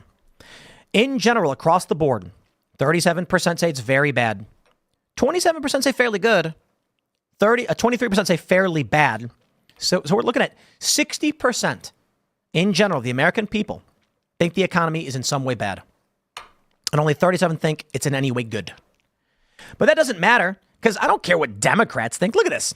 Democrats think the economy is good because they're a cult. If you ask independents and Republicans, they're like, economy's not good. Now, why does that matter? My friends, the market literally crashed. And what does this mean? Well, Democrats are going to go, why do I care about billionaires and their stocks? These are 401ks. It's called retirements. It's called older people voting because their 401ks are getting crushed in this economy. It also means that when companies are doing bad and there's less money to spend, then everyone else's wages get depressed and inflation goes up, blah, blah, blah. You get it. You can't spend billions on foreign war and then also have a stagnant or decimated market and think you're going to make money and live more comfortably. But I tell you this, of Democrats, 71% think the economy is good. By what metric? Inflation is up. Unemployment is up. Inflation is outpacing wages. The market just took a hit and there's no change because it's a cult. These people are in a cult. That's the only explanation. They're being told the economy is good and they're going, okay. That's why Kamala and Tim Walz don't have any policy positions. Hey, let's go back to the real world. Let's ask Republicans. Now, Republicans, I don't know, maybe they don't like Kamala Harris. 65% say very bad. 28% say fairly bad. Heavens to Betsy. We're looking at 93% of Republicans are like the economy is in the gutter. Only 6% think it is in any way good. All right, well, Republicans going to vote Republican, right? So I'm not concerned about Democrats or Republicans. I want to know what the independent voter thinks. This one's important because the independent voter is who is going to help the other party win. What say you, independent voters? Duh. They think the economy is bad. I didn't even need to wait for it to load to tell you that independent voters think it's bad. 42% very bad, 26% fairly bad. Okay. So how about that? 68% of independent voters, 2-1, think the economy is bad. If 2-1 independents vote Republican because the Biden administration, the Biden-Harris administration, has flubbed everything up, congratulations, Donald Trump wins. Now, we don't know for sure because there will be a shadow campaign. We'll see how that all plays out. But I'm curious, of all voters, let's try 18 to 34. Gen Z, 67% think the economy is bad. When people think the economy is bad, they vote the other guy. But I wonder if Gen Z is just the generation of cult or they're going to be the voters that it's actually 18 to 34 is Gen Z and millennial. So we will see. 35 to 49, surprise, surprise, still overwhelmingly think the economy is bad. With 38 saying very bad, 24 saying fairly bad. To be fair, 35% think it's good, but it's still 2-1. 50 to 64 think the economy is bad. That's right, 60%. 60% to 38, which does change things. 65 plus actually gets pretty split. Still leaning towards being bad. We can take a look at net good and see it's a -6 net good, meaning they don't like it. They don't like it, but it's only by a thin margin. The interesting thing about this is the one demographic that truly believes the economy is really great, I think, is black voters, with 45% saying fairly good. When you look at white voters, they say it's bad. Hispanic and Latino still think it's mostly bad, and other still think it's mostly bad. So I want to do this. I want to do this. When it comes to economic factors to determine who the president may be, because this matters, it's the economy, stupid, right? Well, why don't we just take a look at what Moody's thinks? Moody's Analytics election prediction shows Biden winning in a nail biter. Oh. Okay, guys. Good prediction. Now, to be fair, it was back in February. Fine. Well, here we go. Do you think the nation's economy is getting better or worse? Across the board, you have 51% say getting worse, 28% say getting better, and 18% staying about the same. Democrats, of course, think it's getting better because it's a cult. The economy is good and getting better. Did you just watch the market crash? Did you see the jobs numbers? No, they don't watch the news. This is proof. Let this be your proof, ladies and gentlemen. The reports came out. The job numbers are down. Horrifying. Unemployment is up. Inflation is up. And Democrats are like, things are getting better. Why would they think that? Because it's a cult. They don't pay attention to the news, and they just believe whatever they're told to believe. Republicans, of course, know the economy is getting worse. There's no question. The market just crashed. It's like, duh. That's the definition of getting worse. And independent voters also largely believe the economy is getting worse. But independent voters lean either Democrat or Republican. When we see actually that it's about 2-1, that it's actually a little bit more than 2-1, getting worse as opposed to getting better, then unsurprising. Unsurprising. I think this is indicative of, in a fair election, a Donald Trump victory. And then, of course, we've got inflation. Now, they won't give us the full data on inflation without spending money. And this is the free results they give you. 66% of this country are very concerned about inflation. So I ask you all, my friends, what's your predictions based on the economy right now? In February, Newsweek said 2024 election map predicts Joe Biden will beat Trump by an even bigger margin. I love it. Because I highlighted in the first segment at the beginning of the show how in September of 2023, I said Biden will drop out. I didn't say he might drop out. And I was thinking about, really? Because I try to keep it news focused in the headlines and not so much opinion focused, usually. So, I don't know. How did I do today? I said far left, Cori Bush lost. Ilhan Omar is next. Tim Walz accused of stolen valor. Far left, perhaps more of an opinion statement. But all of those things in the headline are what happened. She lost. Ilhan Omar is next. And Walz is accused of stolen valor. Usually when I'm crafting headlines for any video or show, I try to make it a straight up like, this thing did happen, right? That day, I was thinking to myself, I'm like, no way, man. Joe Biden's going to drop out. It's impossible. And I thought, I'm going to do an opinion headline. I'm so sure of myself on this one. I said, Biden will drop out. The news story was that Nancy Pelosi said he might. So I could have titled, Pelosi says Biden may drop out of race. But I just in my brain, I was like, he's dropping out. And so I decided we're going full opinion on this one. Biden's going to drop out. That's my opinion. That's what I think is going to happen. Nailed it. I was a little unsure of myself as time went on because by March he hadn't. And I was like, it's probably too late. But we can see how they mustered this one up. Setting up their phone call for Kamala Harris. Yeah. Well, you get it. Predicting Joe Biden was going to win. They're going to keep saying it. But I got to tell you, money talks and BS walks, okay? If they can win in an economy like this, then I'm going to just outright say it's rigged. That's it. Now, we can talk about shadow campaigns, rigging the election, whatever you want to talk about. I'm just saying how an incumbent administration, I know she's not the incumbent, but it's an incumbent administration, how they could win with an economy this bad, I cannot see it. I just can't. So we'll wrap this one up there, my friends. Smash the like button, subscribe to this channel, share the show with all of your friends.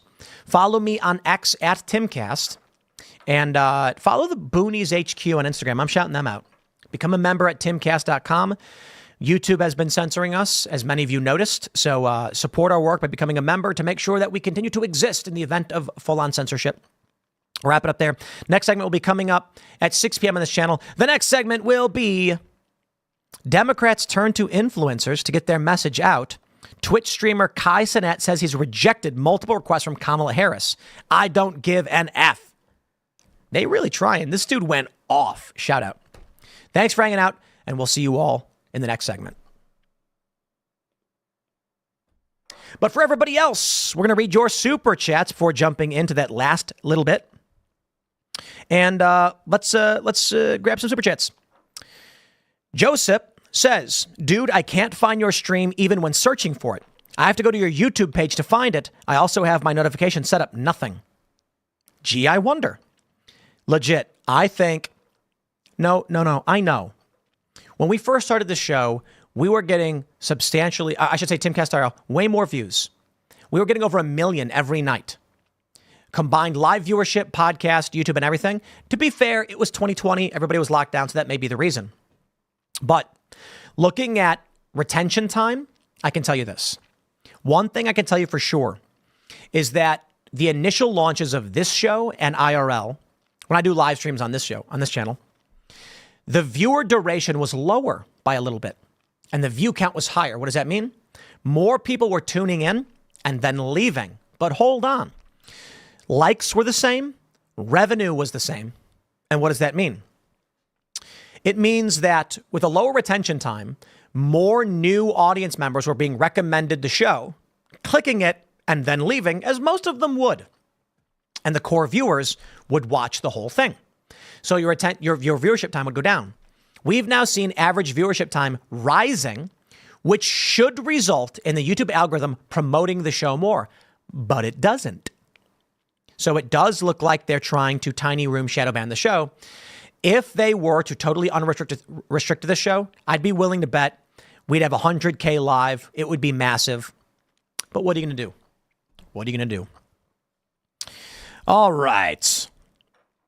Lord of the Re says Harris and Walz equals no balls. It was really funny. It's kind of a weird thing how Democrats don't understand that men have balls. Because like JD Vance is sitting in his chair with his legs spread open and AOC is like, why is he sitting like that? And it's like, have you ever been with someone? This is kind of weird to me. You know, legit. When we saw that video of the Try Guys, I think we should stop joking about this and take it seriously. BuzzFeed's Try Guys got their testosterone levels tested, and they had the T levels of an 85-year-old man. Is it possible that many of these guys have microtestes? I am not being mean. I am not being rude. And so the women who are with these lefty guys don't understand that the male parts don't like to be squeezed like that. And so guys sit with their legs open because they kind of need to. But if you're a low T guy with microtestes that don't produce high testosterone, you will be more effeminate, you will be smaller, squeakier, and you'll sit with your legs closed, that issue. So AOC is probably around a bunch of low T guys. Again, I'm trying to be cute. I'm not trying to be cruel or insult them. I genuinely think that AOC, 72% of millennial women vote Democrat, and they're surrounded by a bunch of low testosterone guys who might have, and I mean this seriously, very small parts. So when these women are with them, they notice the guys crossing their legs and sitting with their legs closed. And then guys like Trump or JD Vance or, Pastor John last night, we can't sit like that. It like hurts, I wonder. Seriously. I always find it really funny that the left claims to defend certain things. Like they got to defend felons. Then they attack Trump for being a felon. The funny thing right now is they're going for the weird thing. They're saying like, you're weird. Trump is weird. JD Vance is weird. And a bunch of LGBTQ people are getting triggered and saying, stop calling people weird. It's triggering. Everyone calls me weird all the time. And they don't like being called weird. So now they're saying stop. Let's grab a couple more super chats. Brad K says, hey, Tim, heard you guys want to go to a baseball game sometimes. I'm a minor league player here in Altoona, PA, and would love to host you and the crew sometime. Have someone from your crew hit me up on IG or X. Oh, sweet. We love Altoona. It's fun. We went skating there at the skate park in Altoona. And I think we sent them some boards. Hope they got them. But that would be great. Baseball games are so much fun. You just hang out with your friends. What we really want to do, though, is we want to get like a company. We want to get like a skybox or whatever they're called. So we can all just like hang out and basically have like a company event where we're chilling with family, friends, and friends of the show. People can have some beers and some hot dogs and burgers. And then the game is there. You get to watch the game and have a good time. And we were trying to figure out which team to go check out, Orioles or the Nationals. I don't know. What do you guys think? You tell me who you think we'd be better off watching. Nationals in DC or something. Nathan B says, on my second deployment to my sergeant major, my sergeant major postponed his retirement to take us to war. He was killed on that deployment in 2005. Walz is a coward and unfit to lead. RIP, Sergeant Major Ellis. Wow, man. Sorry to hear. That's sad. My respect. Absolute respect. Postponed his retirement to be with his men and made the ultimate sacrifice. Wow. Robert DeVito says, why do you call it Summer of Love? Are you just distinguishing from the historical event with the word riot? P.S. You got extraordinarily angry with Elon the same day you started eating carbs again. With Elon? I got mad at Elon. What was that about?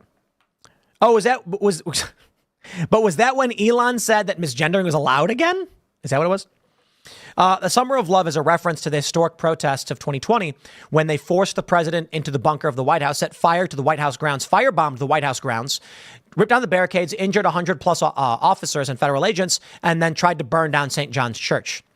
So like January 6th, you have a word that references that moment and everything encompassing it. Summer of Love references the 30 plus deaths and the attack on the White House.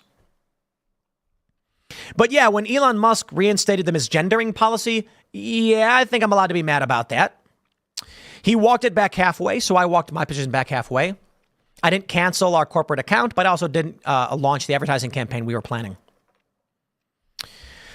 All right, Brandon H. says, Vivek has Mark Cuban on his Truth podcast today at noon Eastern time. Should be interesting. Perfect timing because that's when this show wraps. So definitely everybody check out Vivek's podcast once this one wraps up at noon. Very interesting. Accidentally Good says, I think that YouTube has two forms to reduce viewers, two forms of music and content. First is normal shadow ban.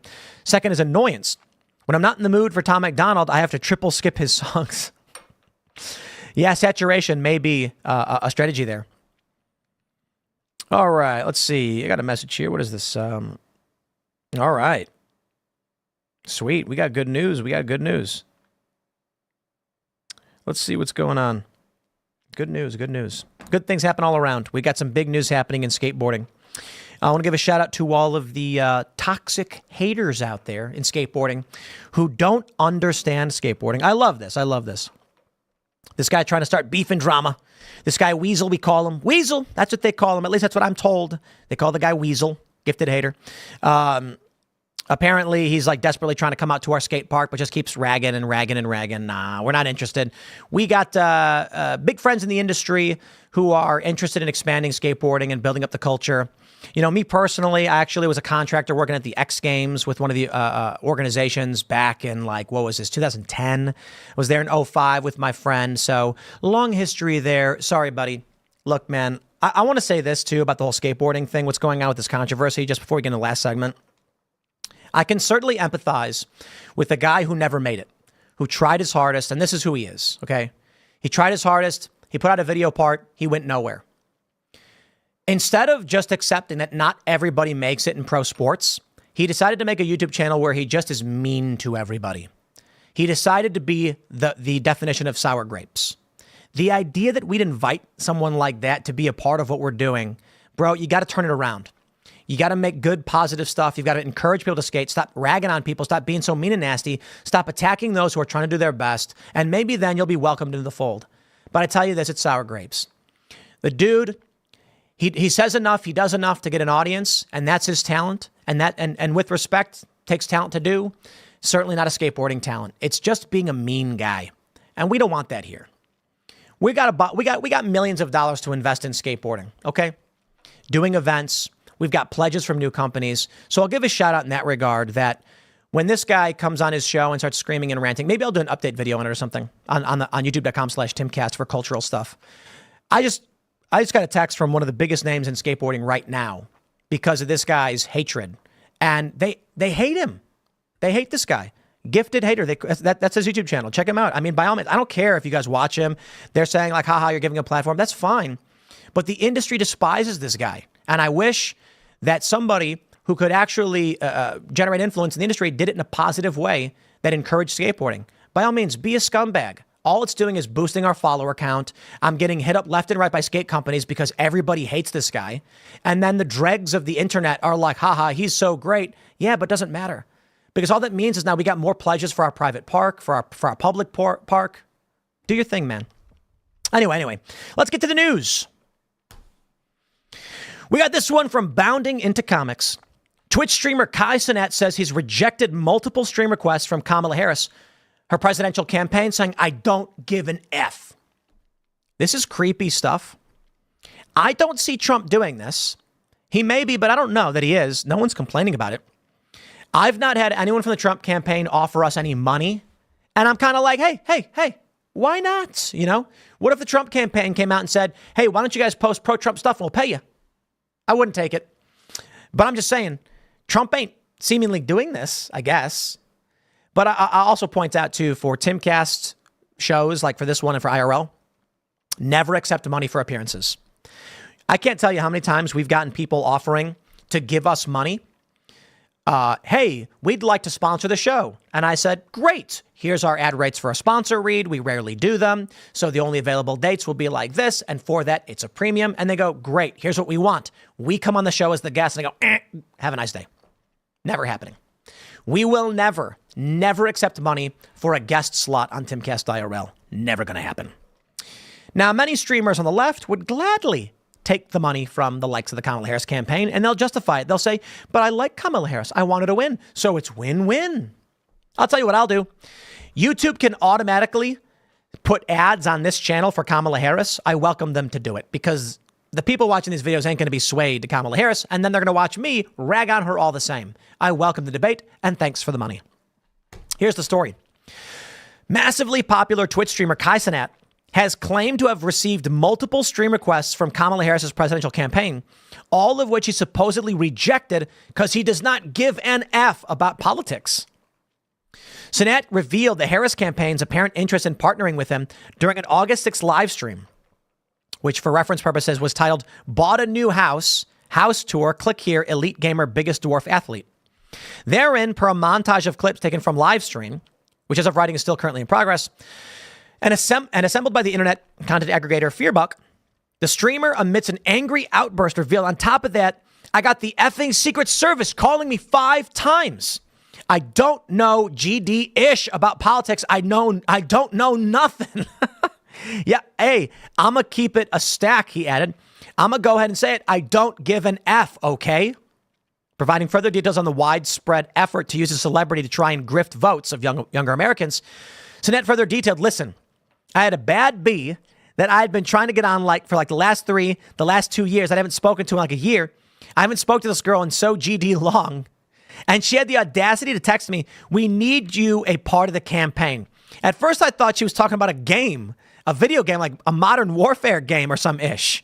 Or if not that, a clothing brand. I'm like, what campaign? However, following a brief tease of Shorty gonna say, Cenat then laughed and admitted, we're not gonna get into details. Returning to the general topic of the Harris campaign outreach, Cenat then affirmed, I'm gonna say it right now. If this somehow, something happens and I go into streaming politics, I'm going to be 100% honest. I'm going to sit on my stream and say, why did you guys call me? You know, like, I don't know. I've never done anything about politics. All these blogs are like trying to say, yo, you got to do this ish, Kai. And it's all the top blogs. And I'm like, bro, since when? I like this guy. I don't care if it's Trump or Kamala. If the dude doesn't want to be in politics, respect. Notably, when Cenat did not drop Harris's name specifically, given both the recency and seemingly desperation of the request made to him, it's easy to infer that Vice President is in fact a candidate seeking to partner with him.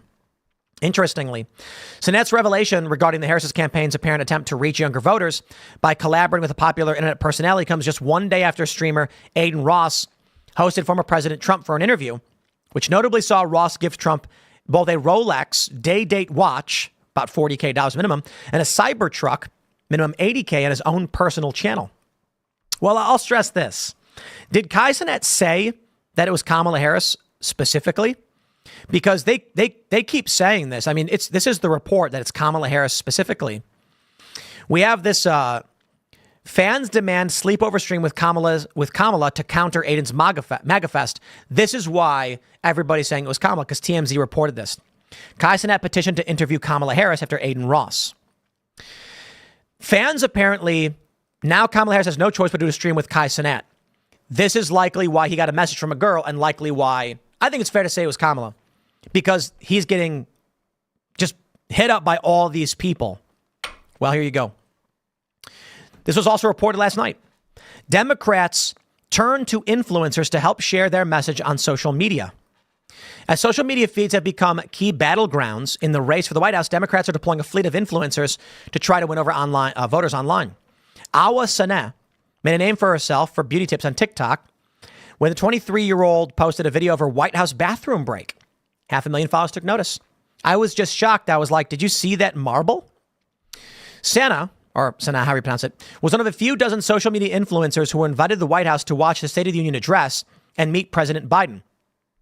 He said to us, the collective presence in this room has more viewership on Gen Z than all of traditional media combined. She first heard from Democratic super PACs and then the Biden administration after posting a video following the fall of Roe v. Wade went viral. They started inviting me to their White House briefings on abortion rights, reproductive rights, Saneh said.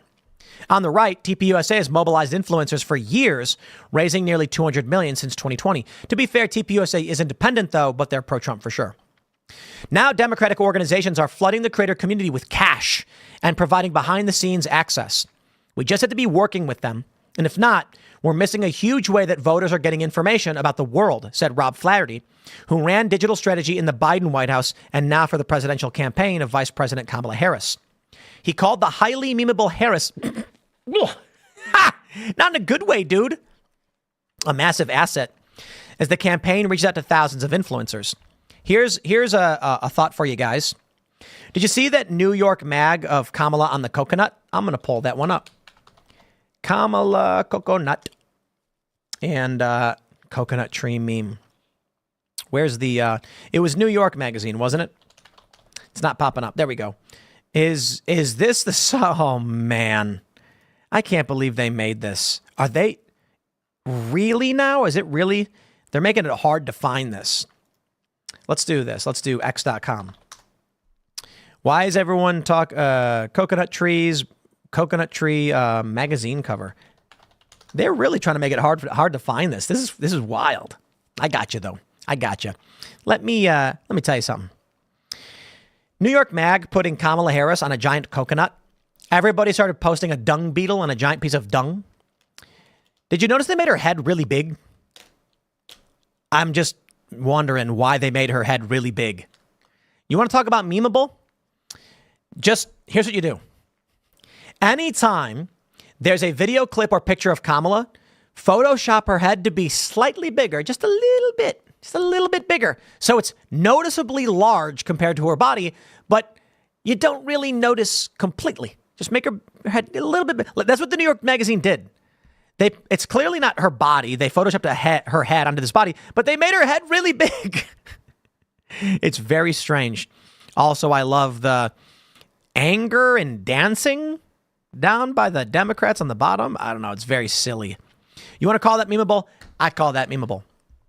They're going to say in May, Future Forward, the super PAC supporting Harris, hosted panels like Gaming the Algorithm and How Advocacy Can Benefit Your Business. A spokesperson for the PAC did not respond to a request for comment. Saneh said that she was hired last month by Protect Our Care, a progressive advocacy group that relies on anonymous donors. She made a video warning about Trump's second-term agenda and that she says the group helped her script. Okay, well, to be fair, independent. If it's not the Democrat campaign, if Harris isn't doing it directly, then I don't think it's too dissimilar to what TPUSA or any other group may do in trying to work with influencers. While Saneh would not say how much she's being paid, she did note a video just for a creator in my size, an average can go from 3,000, 10,000 and upwards. When it comes to hawking commercial products or sharing financial advice, federal rules require influencers to disclose when they are being paid. But in rulemaking last December, the Federal Election Commission voted against similar requirements for influencers spreading political messaging. I will warn you all of this, my friends. If you have a YouTube channel or a social media channel, most of them require you to be a certified advertiser before making political election campaign ads.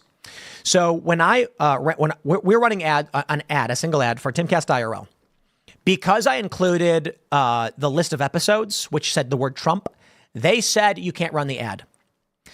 I have to be a certified election advertiser to mention the word Trump in an ad, even passively in the back corner, like not even part of the ad. So we just removed the episode details and just have me sitting in a chair. Probably could be more effective if we did it some other way. That being said, if you are paid by a political campaign and you do an ad read on your show, you are subject to the same rules. You're an advertiser making a political ad. Your episode you'll get a strike. So one thing people don't understand is that community guidelines on YouTube aren't the only rules for getting strikes. The advertiser guidelines apply to you as YouTubers all the same. I don't know about Twitch, but if a young leftist YouTuber does an ad for Kamala Harris paid and YouTube finds out, theoretically, it's supposed to be a strike or a removal requiring you to submit your ID and your EIN and all of these things to get certified. That being said, I'm willing to bet that YouTube just looks the other way and lets them do it. Because that's the name of the game, isn't it? That's the name. That's how they run these things. For Sana, her next stop is the Democratic National Convention, where she and other influencers have been invited to make more content. They just told us that if we wanted to put on our show, that they would give us all the resources to do that. Now, I'd like to just ask, why did not the RNC do something similar? And I mean it. You don't got to pay us, but we went to the RNC and we had an off-site location because we wanted to do a live show. It would have been impossible to do an on-site location. But the podcasts were in a separate building. They had 3 buildings. It was the Panther building, I think they called it. And that's where like War Room was. So when I went to the RNC and we were showing up and I got all these personalities who were like, oh, Timcast is here. Like, hey, good to see you. Where's your show at? And I was like, oh, we're way off site at a different hotel. And I was asked this like 3 times. What? Well, why didn't you just do the show here? And I was like, well, we couldn't. We didn't have the resources. And they're like, what do you mean? Like the RNC didn't offer Timcast IRL a space to do the show? And I was like, no. People were actually shocked. The assumption was, and I'm not saying we deserve it. What I'm saying is I bumped into a lot of people, because I didn't even think about it, who were shocked that corporate press were given all of these special boxes overseeing the convention. And Timcast IRL was not there at all, was not offered a space, was not asked to be there, was not offered up guests. And I'm like, yeah, no, we did everything on our own. No, don't get me wrong. Like Laura Trump was fantastic. And she did, in the end, like try to help us out and see if we needed space and all that stuff. But the assumption was shows like War Room, Jack Posobiec's show on human events, Timcast IRL, or Steven Crowder. The assumption from a lot of people was that the RNC would have reached out to us and said, do your shows at the convention intentionally. I said yes. If they said, we've got a booth for you in the convention hall, in the actual Fiserv building, I would have been like, wow, let's roll. Then we would have had guests who were at the convention. We would have been live from 8 to 10, 7 to 9 Central, but with the convention happening. With the convention, instead, we weren't. Now, one of the big issues for us was that of the space that we could have gotten, we wanted to do a live show and we had people come out and pay for tickets to hang out with us. Mike Lindell was there and talk about everything in Milwaukee, which was an opportunity for people visiting the state for the RNC, delegates to actually come. And so I think it worked out. We could have done that if we were at the actual RNC. But my question is, Republicans, stop being behind the curve. You know, the DNC is going to do this. And they're doing it now. So pay attention. This is what you got to do. My friends, I'm going to wrap up this segment here. For those that are watching live, we will jump to your super chats and comments. For everybody else, we'll be back for Timcast IRL at 8 p.m. tonight. Smash that like button. Subscribe to this channel. Follow me on X and Instagram at Timcast. Follow at Boonies HQ on Instagram for fun shenanigans, skateboarding, and silly jokes. We're going to be building that channel up. Just having fun, silliness, a lot of skateboarding, though. So I recommend it if you're into that. And become a member at timcast.com to support our work directly, because we can't do this without you. If you hate, let's do it. Let's do the spiel. Let's wrap up with the spiel.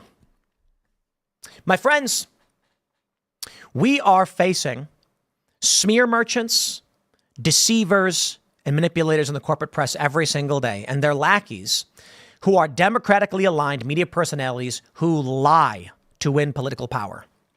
Certainly, I think it is important that those of good merit and virtue win political power. But unfortunately for us, in this world, we have honor. And I know it's a good thing to have honor, but I say unfortunately because it means we're not going to lie, cheat, and steal in the same way, though they'll accuse us of it. If you think Timcast does a good job of pushing back on the lies from the corporate press and breaking down the news and offering up good insight, then there's something you can do to help make a difference. Go to timcast.com, click join us, and for $10 a month, the cost of only a few cups of coffee, you can help us join in this fight and support the show and our cultural endeavors and make this work. Because without your support, the corporate machine, the rigged YouTube machine, the social media censorship will weigh down those seeking to call out the fake news lies. So become a member today. And you too can be a part of that fight. And there's the spiel. Thank you so much, everybody. We will be back at 8 p.m. And for everybody else, I'll read your super chats right now. We'll grab a couple because I don't know that we have too many more super chats. But I got to say, these are very fun morning shows. SR20 says, go to a Pirates game. The park is rated one of the best in baseball. Also, Muslims are not conservative. They always run to the left. Disagree. They run to the left for a variety of issues because Democrats are pandering to them right now in the U.S. However, Muslims are anti-LGBTQ stuff, right?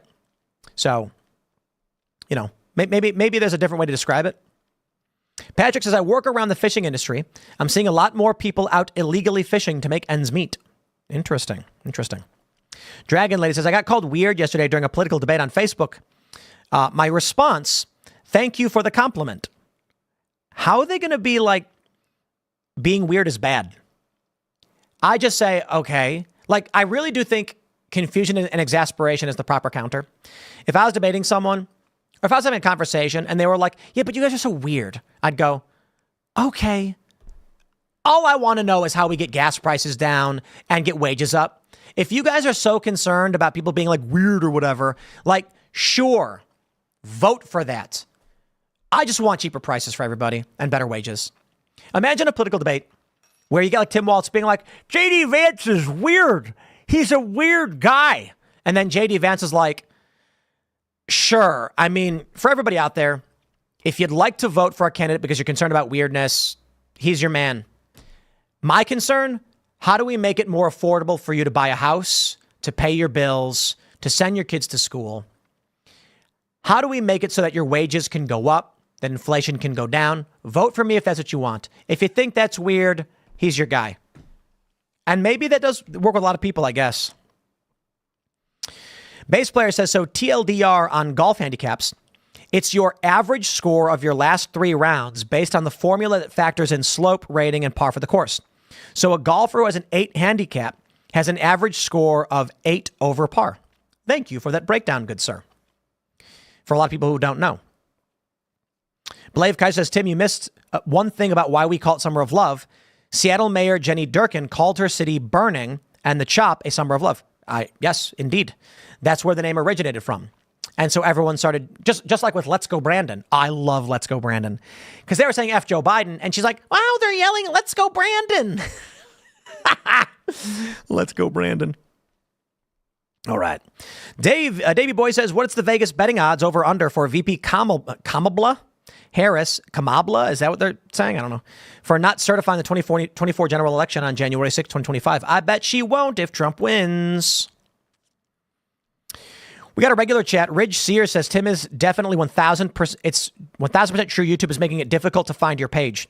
I don't even care, though, dude. I will spend 30 minutes hunting your uploads every single day if I have to. Really do appreciate it. It's wild. You search for Timcast or Tim Pool, and they'll send you leftists mocking me instead of my own channel as one of their premier channels with over 1 million subscribers. I have 3 channels over 1 million subscribers, and they try to make it so that you cannot find it. Wild. So what we did was, when I realized we were hard shadow banned, I tried buying a commercial. I bought an ad on Google to run on YouTube to say, okay, we'll spend the money because we can. Simple ad where I say, for the best show in news and politics, check out Timcast IRL, Monday through Friday at 8 p.m. Go there and subscribe now, and thanks for hanging out. We'll see y'all then. And the first thing that happened was they denied it. After complaining for a while, they finally approved it. A day later, I get a call from Google. They deleted our 2 biggest episodes that were featured in the ad. Joe Rogan, Alex Jones, Michael Malice, they deleted them. Joe Rogan, they deleted the episode. Should still be up on the podcast platforms, though. You can find it on iTunes and Spotify. For those that are listening, you can definitely check out the show on iTunes and Spotify. And when you do, it helps boost our ranking. So one thing you can do if you do like the show is everybody go and listen on iTunes and Spotify. If you missed the show, or if you can follow the podcast, I don't know how it works. You can subscribe, and that boosts the podcast rankings. We are a top 200 on iTunes. I think we were like 118 2 weeks ago. We're now at like 184 for whatever reason. I am not good at the podcast stuff, I will fully admit. On YouTube, we consistently have like the largest live audience for IRL, and this morning show is now, we did 32,000, 26,000 today and 32,000 yesterday. But for whatever reason, I have no idea how you actually get on the podcast charts. Because I look at some of these other shows that are substantially smaller and they're way high ranked on the podcast rankings. It could just be that we get the bulk of our views on YouTube, so it doesn't count, unfortunately. I do know that the top podcasts in the world only get around like between 100 and 300,000 per episode, which is kind of nuts. Because this show on YouTube, the morning show that we recently reconfigured and launched, gets around that much in just YouTube views. And then with podcasts and everything else, it's probably like 500. And then with clips, it's over 1 million. But then IRL is like, I think we do like 400 to 500 in 24 hours, which probably should be one of the biggest podcasts in the world in the top 10. I think. I could be wrong. Numbers may have changed. But for that reason, then nobody watches on iTunes and Spotify. They just watch on YouTube. So it is what it is. All right. Luca Alton says, Tim, you were talking about going international with the coffee shops. What kind of places did you have in mind? Well, I meant to say national. I accidentally said international, but we do think international would be great. Donna S says, please make a monthly for $2 to $5. I'm on a fixed income.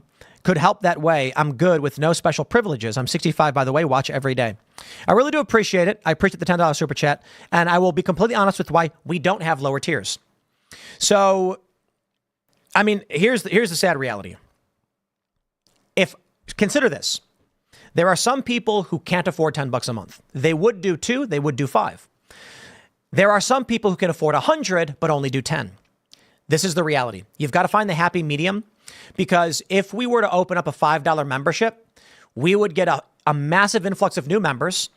We would get a massive cancellation of members who decide to go cheaper.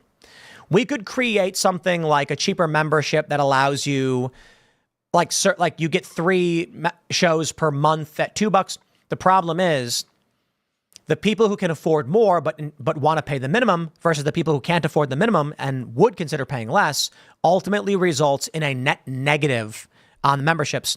So typically for video viewership membership, I think most platforms do more. We do 4 members only exclusive call-in shows with the Discord. We have dedicated staff on our Discord that are paid for because of the memberships, and hosting that's paid for. And so we're at the number where we basically break even. The combination of all factors give us a good break even website. That's why people are like, where's the app, Tim? Where's the app? It's like, we're not the biggest membership. Like if we were the Daily Wire, I mean, they get like, what do they do? Like 1 million paid members or something? It's massive. We are nowhere near. Is it 1 million? I don't know. I think it might be like 600,000 to 1 million. Yeah. If we had that, we'd have the best app in the world. We'd be on every TV. But right now we're also having a hard time with inflation, which means if we increase memberships to try and cover the cost of the increasing price of running the website, then people who are also suffering from inflation would cancel. So it's like the economy is not good. The economy is not good. So that's just the truth. If we open up lower tier memberships, we could maybe offer up like a Discord only $5 membership. I don't know if that would work actually, because the Discord actually, we do have the members only in the Discord as well. You can listen to the members only in the Discord. And so it's not that we want to exclude everybody. It's just, it costs money to host this stuff. YouTube right now for these live streams pays the hosting cost. For us on our private proprietary members only, where there are no rules, we have to pay the costs for every single viewer. And so the number we found is the happy medium. We do a good job running the business. I wish we could do better, but I recommend everybody become a member if you'd like to help us out. Help us out. We have, I'll read one last from a regular chat. He says, it sucks for me with these long format videos in the morning because I'm at work and cannot watch the whole thing. It's hard to keep track of what's going on. My friend, we haven't changed the schedule posting for the clips. So if you watch the first 20 minutes of the show, you're getting my opening segment. You can then leave and then watch at 1 p.m., 4 p.m., and 6 p.m. like normal. It's all there. The only thing you're going to miss out on are super chats. So you can always watch both. But this show, my friends, shout out, Tim Pool Daily Show. Search for it right now on iTunes and Spotify. Follow it, subscribe it, reminder, whatever. The show publishes every day on those platforms in full. The schedule is 6 p.m. So you can always check out any episodes you missed watching us there. And I would appreciate it. I'm going to wrap it up for now. So smash the like button, subscribe to this channel, share the show with all your friends. What I'm told by the big companies is that podcasts on iTunes and Spotify get big because people share the show with their friends. That's why I always say it. Word of mouth is what makes podcasts big. No idea. Maybe I'm just not good enough. And that may be the truth. I'm good enough to do what we're doing now, but probably not good enough to be nearly as big as any of the big names. That's okay. You know, I'm fine with how we run things and what we're doing, and we try to grow and expand and launch new shows. And if that's what it is what it is. So I appreciate all of your support in helping make this all possible. We'll be back at 8 p.m. for Timcast IRL. Thanks for hanging out, and we'll see you all then.